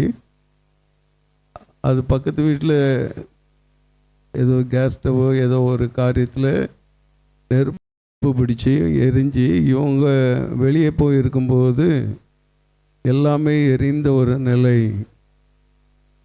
அவங்க வந்த உடனே, வீட்டுக்கு வந்த உடனே பார்த்தாங்களா, ஐயோ என் கோழி உள்ளே அடைச்சி வச்சுருந்தனே, எப்படி இருக்குமோ தெரியலையே என்று சொல்லி பதறி போய் வந்தாங்கன்னா, அது கோழி மேல் பகுதி எரிந்து காணப்படுகிறது. அதனுடைய செட்டையை தூக்கி பார்க்குறாங்க, குஞ்சுகள் எல்லாம் வெளியே வந்து. தேவன் அதிசயமானவர். தேவன் தன்னுடைய பிள்ளைகளை அற்புதமாய் பாதுகாக்கிறவர். அநேக சாட்சிகள் உண்டு. ஒவ்வொரு காரியங்களிலும், ஒவ்வொரு காலங்களிலும் தேவன் நம்மை உயிர்ப்பித்து வந்து கொண்டு இருக்கிறார். அல்லேலூயா, அல்லேலூயா. அருமையான மகளை உயிர்ப்பித்தவர் உங்களை உயிர்ப்பிப்பார். விசுவாசிக்க வேண்டும். பேரளவு விசுவாசி, நானும் விசுவாசிங்கிற போர்வைக்குள்ள அல்ல, உண்மையாகவே நம்பணும். எந்த சூழ்நிலையாக இருந்தாலும் கர்த்தர் இந்த காரியத்தில் விடுதலை தருவார். நம்பிக்கையோடு கூட. ஏன்னா யாக்கோபின் தேவனை தன் துணையாய் கொண்டு இருக்கிற மற்றன் வாய்க்கவான். அவர் மேல் நம்பிக்கையை நாம் வைக்கணும். ஏன்னா குருசில் எனக்கா எல்லாவற்றையும் செய்து முடித்த உன்னதமானவர் மேலே உங்களுடைய நம்பிக்கை வைங்க. கர்த்தர் செய்யக்கூடிய அதிசயங்களை ஒவ்வொரு நாளும் உங்களுடைய வாழ்க்கையில் காண்பீங்க.